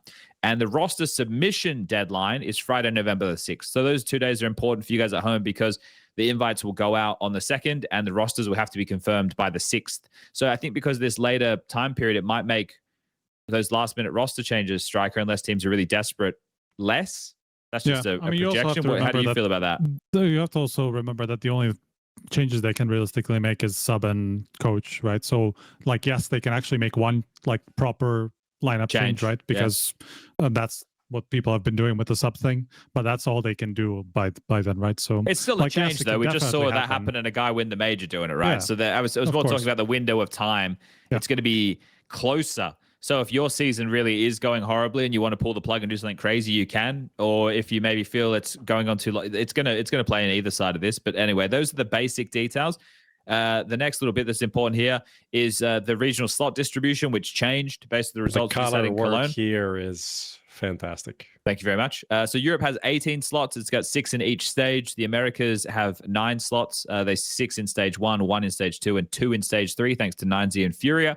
And then we have Asia Pacific, who lost a slot because of MONGOLZ, at least in stage 3. So we've got 4 in stage 1 and we've got 1 in stage 2. So that's a total of 32 teams. So that's how this is all going to happen. And the reason this is important is because most of the time here on this show, we focus in on the tier 1 circuit, but keep in mind there is the global race going on, the smaller events, you know, in Mongolia or China or Australia, or you've got your stuff in the Americas, this, that, and the other. Okay, cool. Anything anyone's got here? Nothing really to note on this so far? No. Okay. So here is the timeline for 2026. I have a couple of different variations of how we could take a look at this, but essentially July 21st, that's when Bounty starts. So Bounty... 2 days from now. Yep. Unfortunately or fortunately, depends on how you want to look at it, it's online to kick things off. We'll talk more about that when we get to it. So then Bounty goes into EWC. EWC is 32-team event, 28 teams invited, and 4 through 128-team open LAN qualifier. Pretty fucking lit. Do we know what the group stage is like for what it's going to look like? Yeah. I've received some pictures from Carmack, but I'm not going to share them on the show. Okay. Like, what are you asking, though? Kind of lame. Oh, you mean the format or the way that it physically looks? No. I thought you meant the way it looks. I was like, I've seen them building it. No. I'm asking about the group stage. It's kind of Like 4 kinda groups classic, of the ESL, 4 ESL groups instead of 2 ESL groups, essentially. Okay, that's just cool to highlight for people, because if people watch the last 2 EWCs, it was just 16 teams, single elimination. Man, I thought you were still on the open LAN qualifier bit. That's where I'm getting horny for. Fucking 128 team open LAN. We're talking about 2 completely different things. You're already on to the main event. I just wanted to talk about that part because I mean, obviously Bounty is Bounty. 8 teams get to land at single elim, so it's kind of a warm-up thing. But EWC is fucking massive this year for CS in terms of like the amount of teams and the amount of prize pool, obviously, on the line. So it's kind of, since previously Cologne would be the first big event of the second part of the season, EWC is obviously not Cologne, but in terms of the teams, it's actually bigger than that. Just to continue down the line here, then we go to Porto for Blast, then the Fisher event, which is in Shenzhen. Is this happening? Their invites have to come out tomorrow. Yes. As far as we know, it's happening. Yep. Okay, so we'll find out more. Their invites have to come out tomorrow, I'm pretty sure. Yeah. I mean, they're obviously in an awkward position after, you know, even kind of coming out to admit that they haven't paid out some of the teams for the Playground 2, I think, is the tournament that they haven't still paid out prize money for a lot of those teams. It's crazy. But, you know, the reason they sent that out there was probably because they were required to by Valve, I would imagine. I don't know this for sure, but why would you effectively, why would you cop to this unless you were forced to in some way, right? And why would you do this if you were still attendance? Is that what you're saying? Well, that's the thing, right? You would think so, but then a lot of these teams are going to be forced to go because regardless of whether this TO actually pays out the prize money or not, it still counts towards the VRS the same way. Yes, that is not good, but that's how the world works at the moment.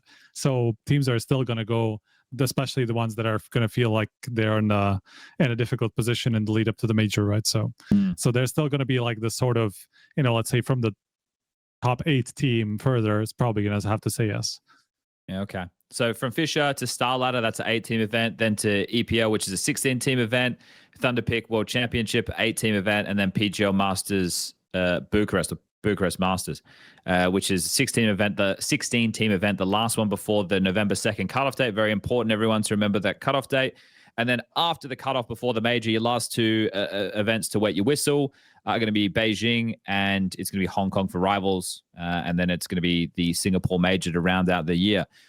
Here's another way to visualize it. Just to while you're there, or wherever, it doesn't matter, you can stay on this. But it does feel, with Cologne not being here, and just how the tournaments worked out, the second part of the season feels like it's lacking some like big events. Yeah. Like there's nothing really stand out. Like the biggest events are, like Beijing is probably the biggest event that's not a major in terms of crowd.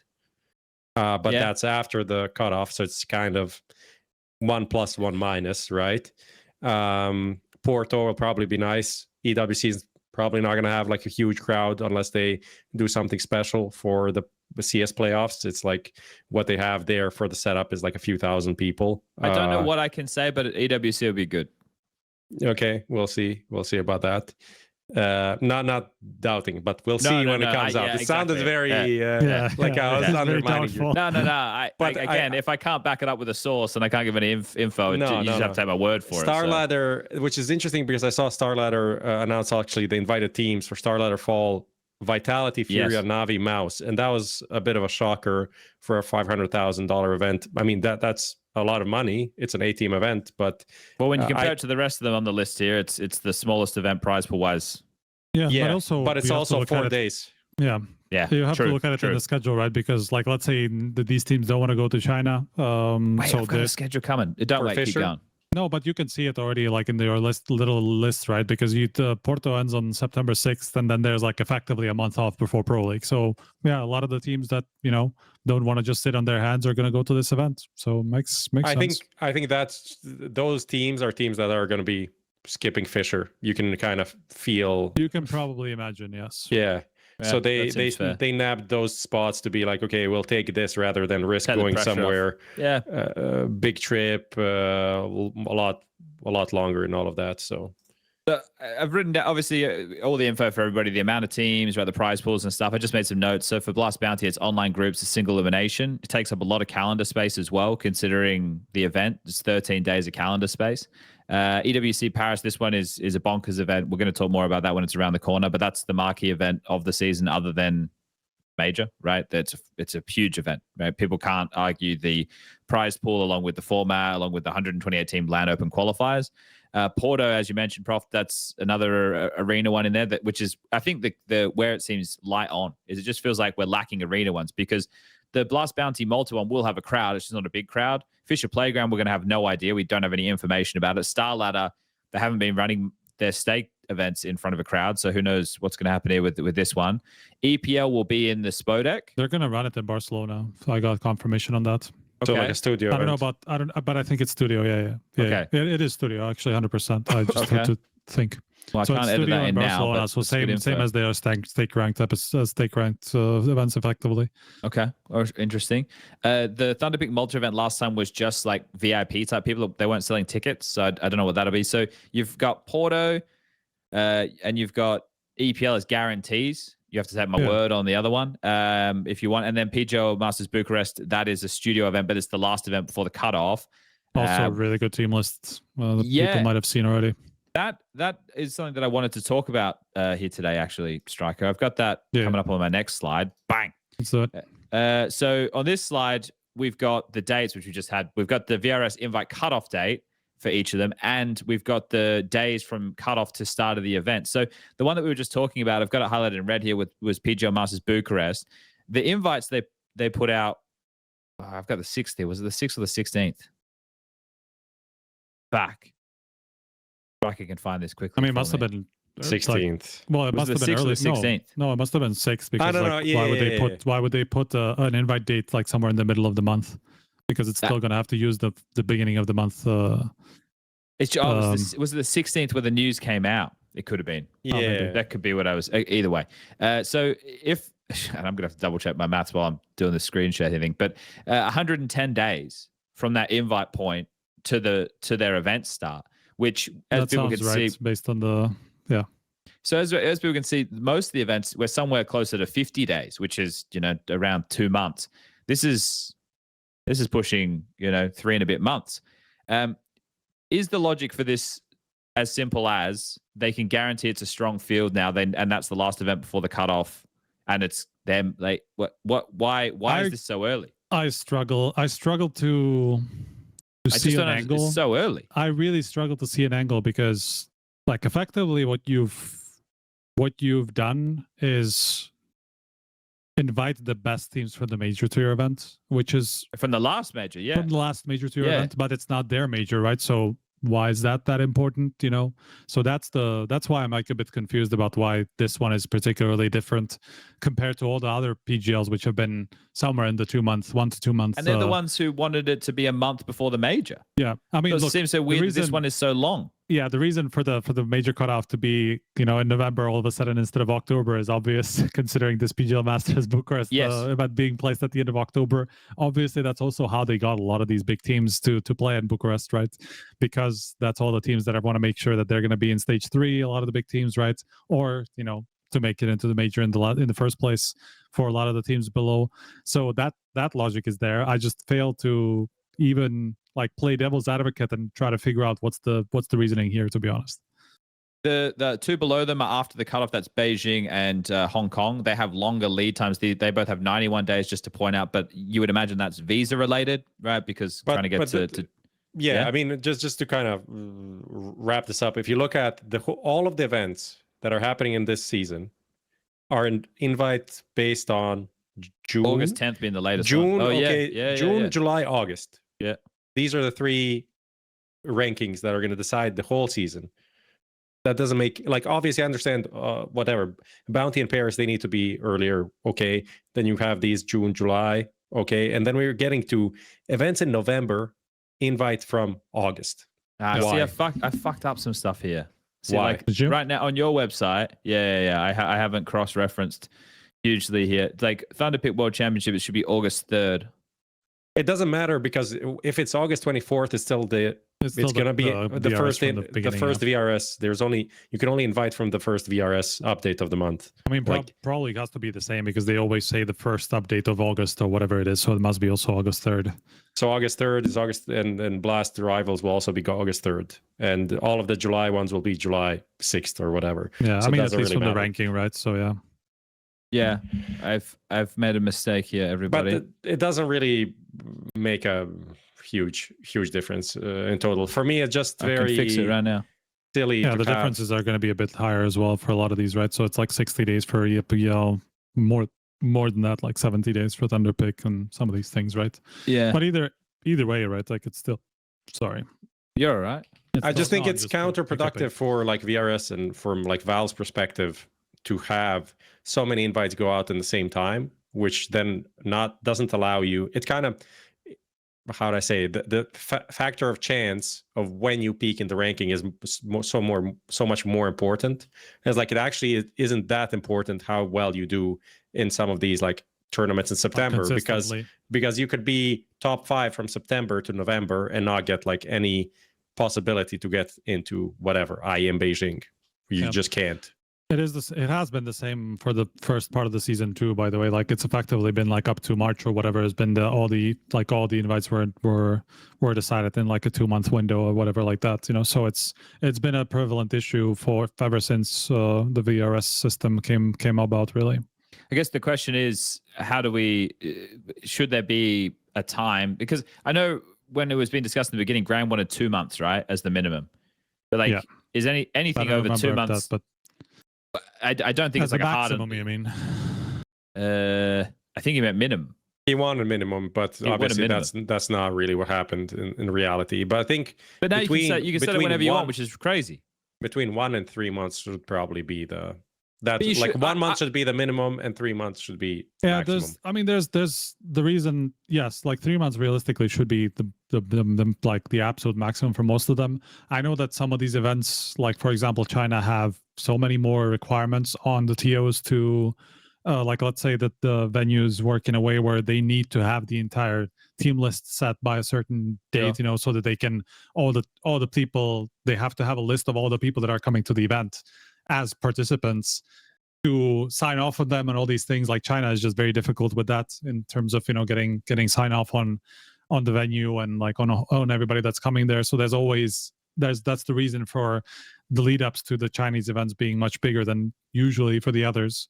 But so it's not as simple as just like setting one boundary and that being like 100% fine for every single case.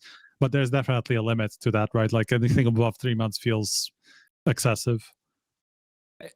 I think that the problem is it's not big enough of a concern when we're talking about this stuff for any change to happen here. But the way that it has impact on the season and the type of teams we're going to be seeing, it should, right? This should be something that is looked at. But I don't think, you know, us as pencil pushers, right? We're just paperwork Andes. We're just like, we got spreadsheet man, we've got fucking I'm paperclip guy and Prof's but Valve the magic eraser that sort of stuff, I don't know. Valve responds to that sort of stuff. If you show them like over the past 2 years, the only 4 windows that have really mattered is January to February and then July to August, then maybe they're gonna be like, that's interesting. Only 4 months of the year actually matter.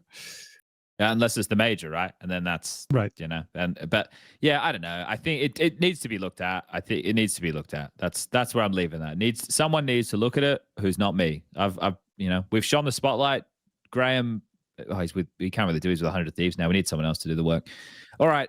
One more version of a calendar, which is the same thing we've looked at multiple times. Loves calendars. But the reason that this one comes into play is for the nature of... Dude, my fucking dates are wrong again. I've got EWC Paris August 12th to 23rd. That's not right. It's like 7th to 23rd. Yeah. I mean, you don't have the open qualifier there. That's the part missing. Yeah, okay. 7th to 9th, I think. Yeah. That's my favorite part, Striker. But as Striker was mentioning before, if people take a look, you can see the overlap of some of these events is going to make it impossible to travel from one location to the other, right? When an event is concluding, and we know that some TOs have not restrictions. What are they? What would we call them? Rules. Rules. Actually, that's a great one. Deterrence. That is the word I was looking for. Others just say, yeah, you can sign up and then you can pull out last minute. So we'll see if that plays. That's always a risky approach, just so you know. Yeah, I wouldn't recommend it. Not the fuck it. Personal experience there, Prof? No, actually never. There you go. Safety first, guys. Safety first. But yeah, this is just to show people the flow of the season. And that's people, when we were talking about how September is going to be pretty light on, you can see a couple of weeks off there. But otherwise, it feels like it's going to roll around damn quick. I'll be honest. It always does, right? We blink and we miss it and we're already there. But that's it. That's essentially, that's a look at the season. Good thing is you'll be free a lot this season. So I don't have many events. That's true. A lot of opportunities to do the podcast. That's true. I was going to do a bit about cash here. Maybe we've got time. Yeah, we've got time. We've got time, guys. So, guys, I'm going to let you... yeah? No, it's a little bit. Yep, no problem. Oh, yeah, we got 26 minutes. So, everyone, I do this every time the map pool changes. I come up with, like, a word so that I can remember it. And people go, it's only 7 maps. But when you're thinking about the same 7 maps all the time, sometimes it can be a little bit fucky. So, it's really hard. In the last iteration, it was domain A. And I've had domain since Vertigo. We had domain V for a while because Vertigo was in the map pool. But Overpass goes out, cash comes in, and now we have ACIDMAN. So my new one is ACIDMAN is pretty sick. Pretty sick, yeah. So we've gone from domain A to ACIDMAN, and that's free for all of you to use at home. Okay, so also was taking a look. These are the notable games of Counter-Strike that have been played on cash so far. This is back at XSE. FaZe played it a bunch, and 3D Max have been playing it an awful lot. They played it 4 times its stake rank, so they were getting really in the thick of it with 3D Max. And the reason I'm talking about cash again is it's obviously going to be a mainstay in the map pool for this season. I think it's going to get a decent amount of playtime. I had some stuff that I wanted to show, so I'm going to stop sharing here for a second, Lucas. I was watching this K27 NIP game. I watched it earlier today just to get like a bit of a vibe. And I don't know if it's just these teams, but it absolutely felt like a PUG game. It did not feel like I saw anything new on this. Like, aside from that, like smoke that's kind of waterfalling, everything was the same. Like, pretty much, you know, smoke on boost to like counter the molly, kind of waiting around a bit, AXX, some like Molotov on BXX, and then lurking around. Didn't seem like they brought in anything too crazy. Obviously, K27 playing with the stand-in, and NIP got the young kid from Academy. But other than that, what's the typing going on here? No way! Shut the fuck up, Lucas. Bloody hell, Lucas. That's a wild one. So, that's not one for the sharing. I had some stuff that I wanted to show and highlight that I thought could be cool from Skybox, of some of the rounds that I thought could be interesting and different, because I agree with Prof's sentiment. If you've been watching some of these games, they probably do just feel the same. So take a look at this I'm sharing. Tell me when the people at home can see this, Lucas. Yeah, they can see it now. So this was an interesting round, and for people who haven't been paying too much attention to the new version, there's a part in B where the skybox is actually open here now, above here. So there's some interesting util that can be thrown for Heaven or for CT Spawn. So what I want to just show in this round, the reason that's interesting is because before you used to have to cross to here, right, to be able to throw utility for Heaven and CT, or you'd have to be up close and like bang it off the wall. With what you're about to see FaZe do here, it's quite interesting. I put this on social media. They're still going to be able to feign default map control, right? So Jay Boner, he's able to like spam mid, make it look like they're defaulting. Nate's able to put pressure over towards A, and the rest of them are ready to pounce over towards B. because they have util from Natu and J Bowen that are going to smoke CT in heaven. So you can see Natu lining his up now, and then J Bowen's about to line his up. He'll be back in this corner. Maybe I can speed it up a little bit. You have to be careful about interchanging those nicknames, by the time that you actually cast these players. Yeah, I'll be fine. I'm not like the D-gens. So you can see here, right, that they do this execute where they're able to smoke and then pop quite quickly with it.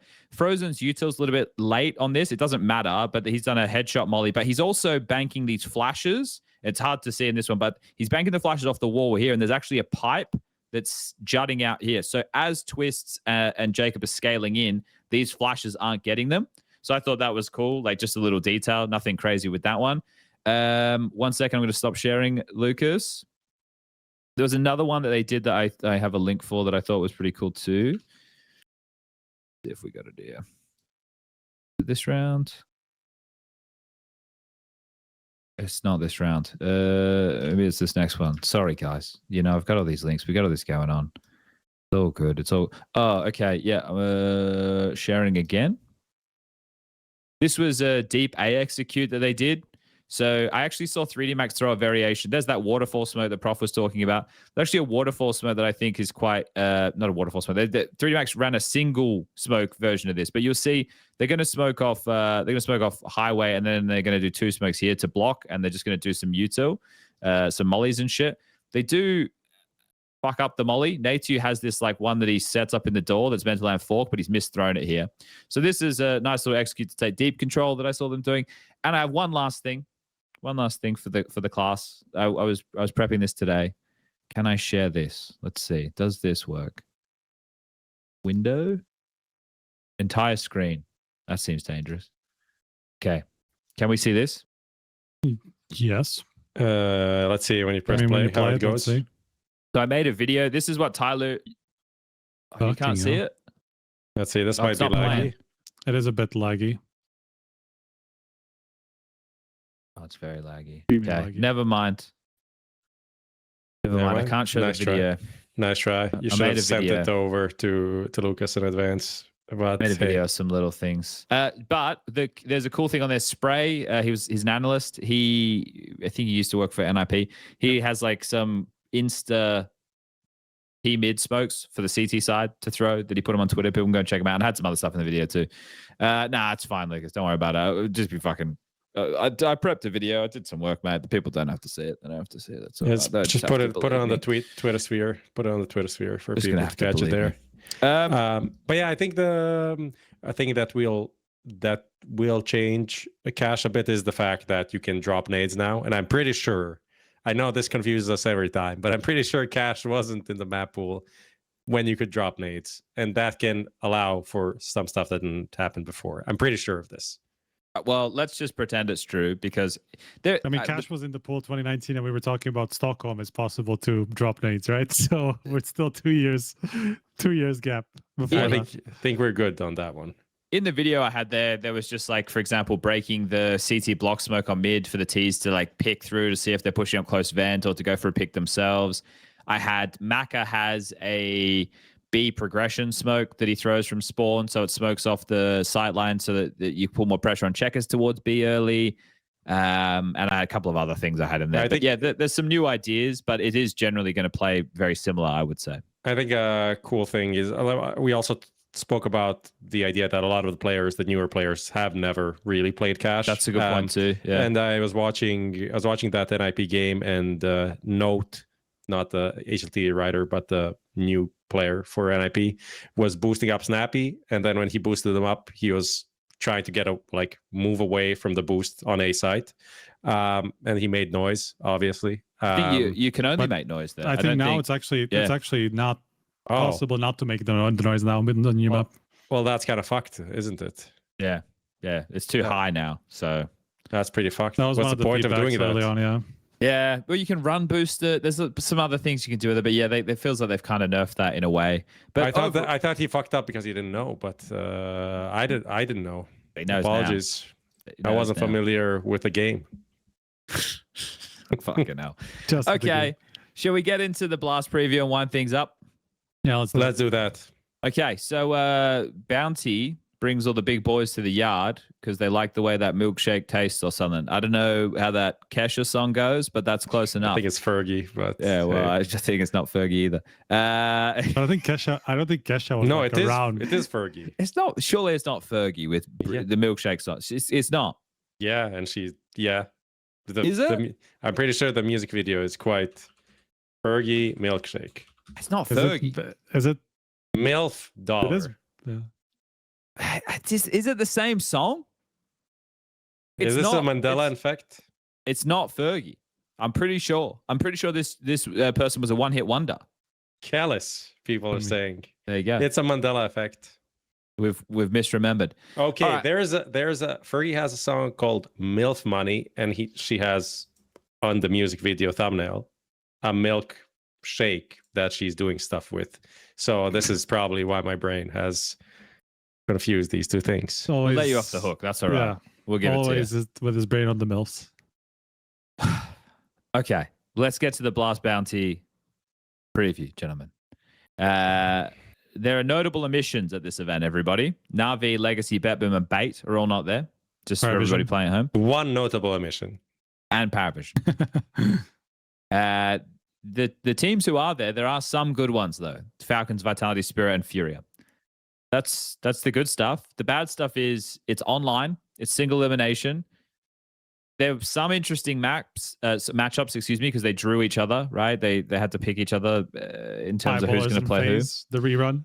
Yes, of last time round. Yes, there's 100 Thieves versus Falcons, so Karrigan versus Rain. If you really want to be reaching deep into the bag to try and grab something out. Honestly, I would tune in. I think the biggest qualm I have here is that we don't know which teams are going to play the next teams in the next round, obviously, because they're going to redraw and pick each other and stuff again. So you kind of have to, you're going to have, and there's no B stream. So again, it's going to have quite a lengthy footprint on the calendar for one whole week worth of online CS. So that's something that we can all look forward to. No one's excited for this event, are they? Liquid Vitality first round. I was like, how did that happen? But then I realized Liquid are really bad right now, so that's kind of how it is. They also had to pick next to last or something, so they were just left. But do we have to go through the whole thing again and be like, all right, guys, this is the first event back from the breaks. The team's going to be rusty. There's going to be new rosters. It's a warm-up event because it's mainly online.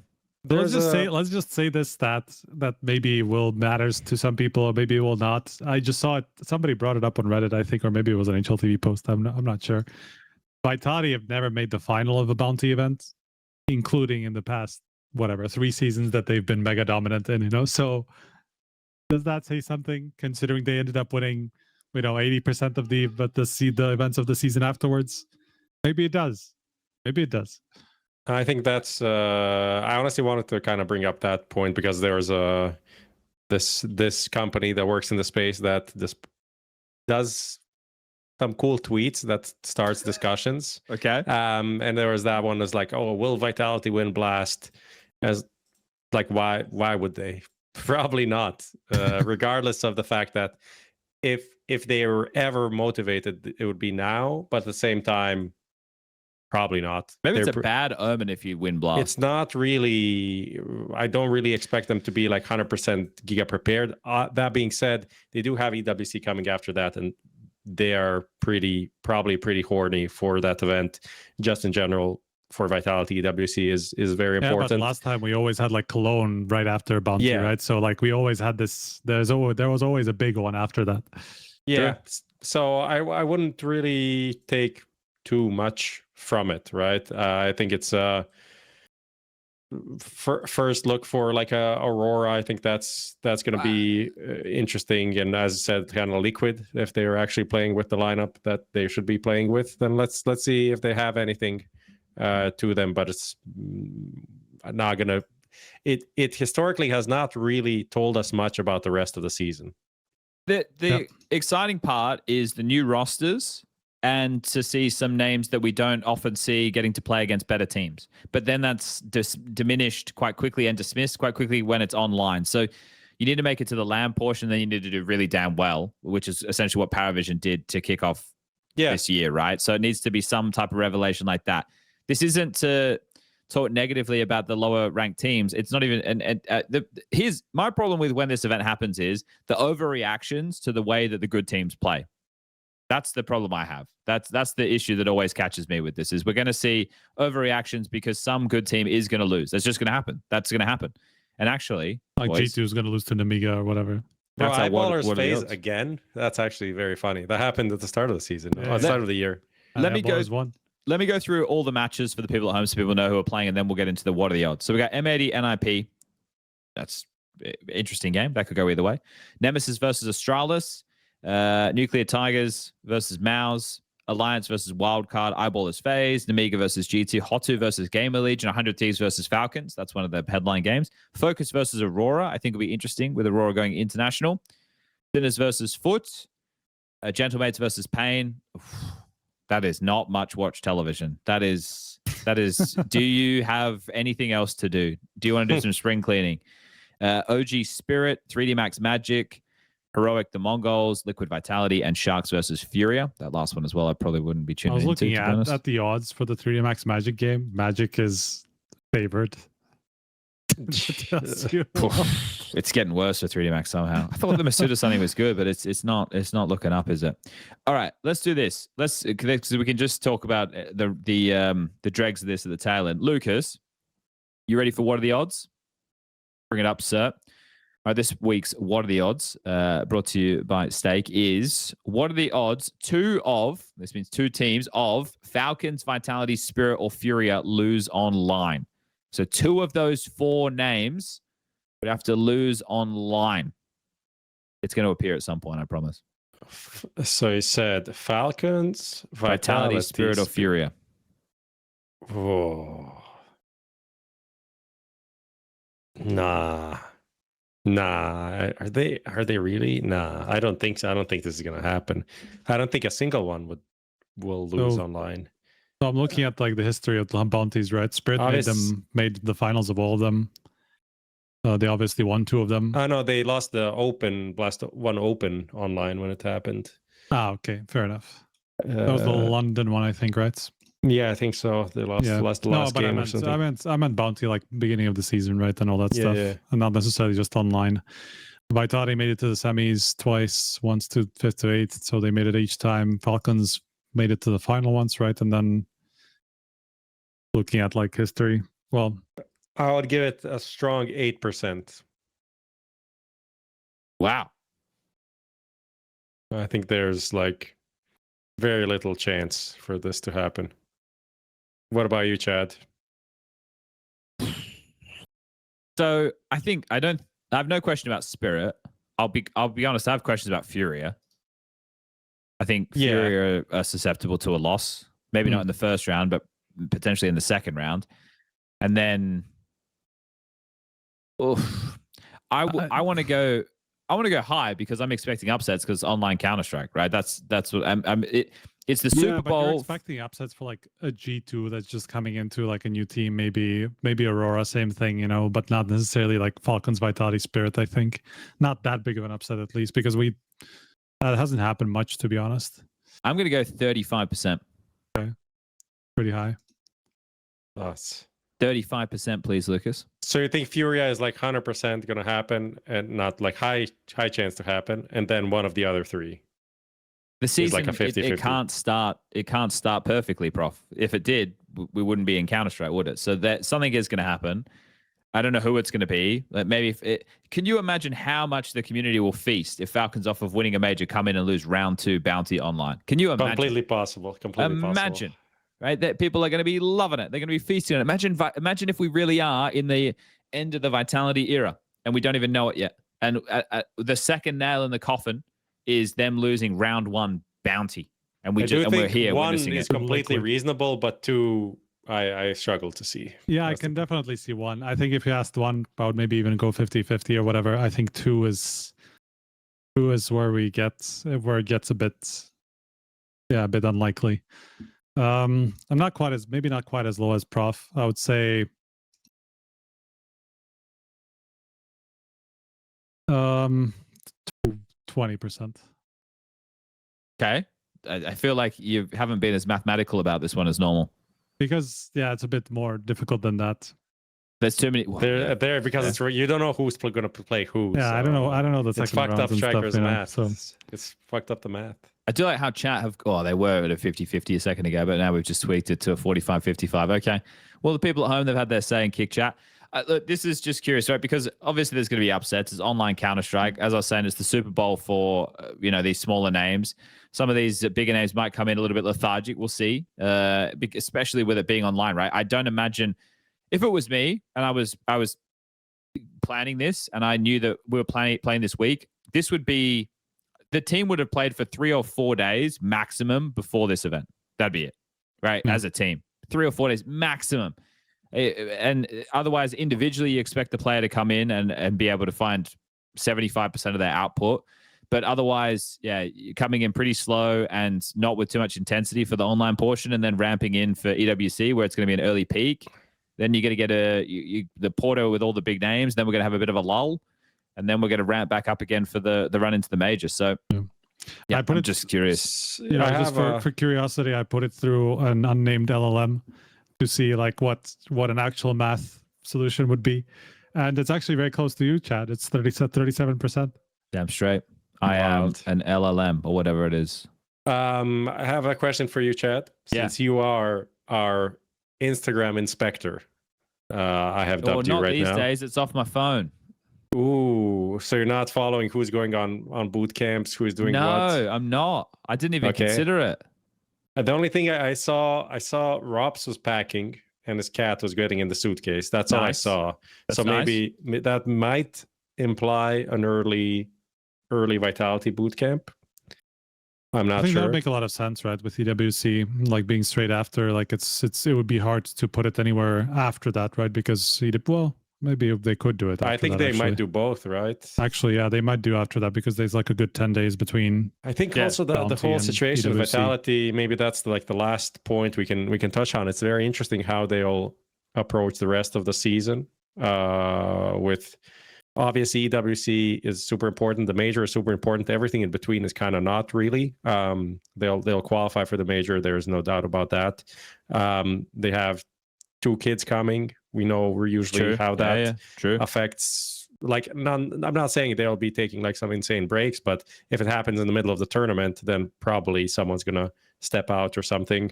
It might be a weird season for Vita. I don't think this will be like their peak season.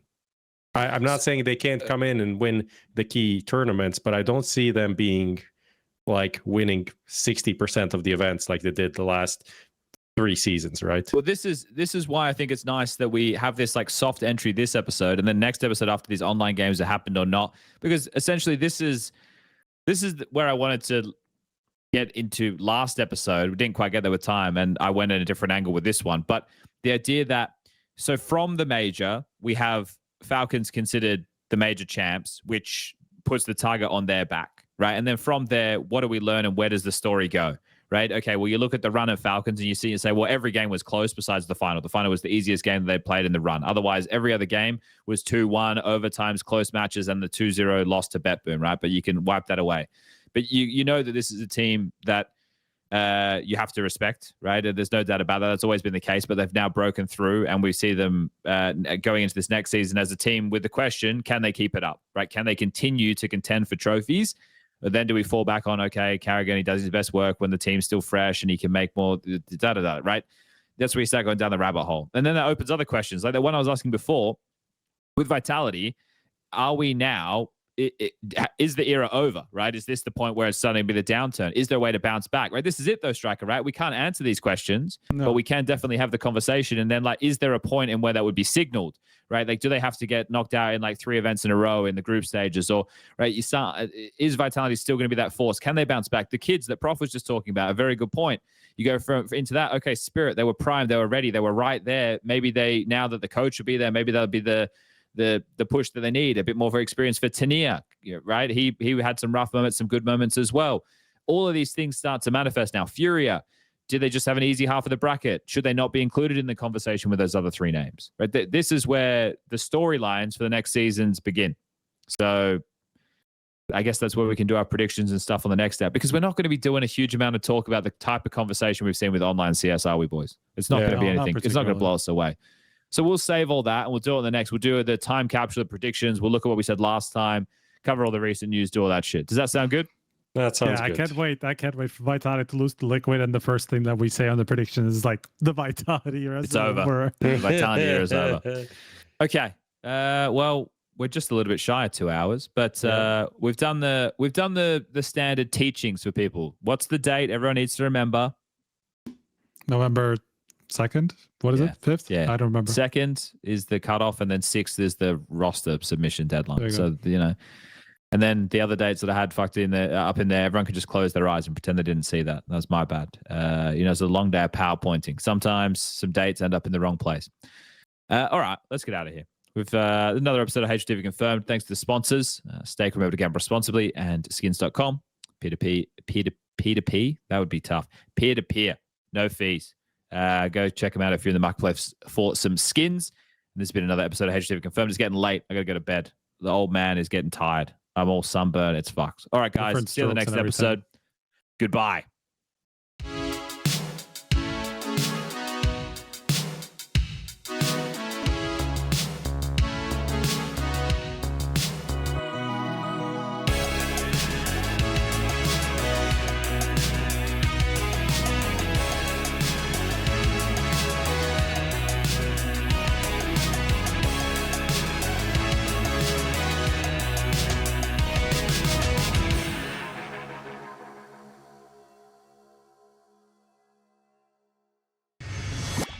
The biggest news roundup, exclusive insights, all delivered to your inbox. Sign up to the HLTV newsletter today.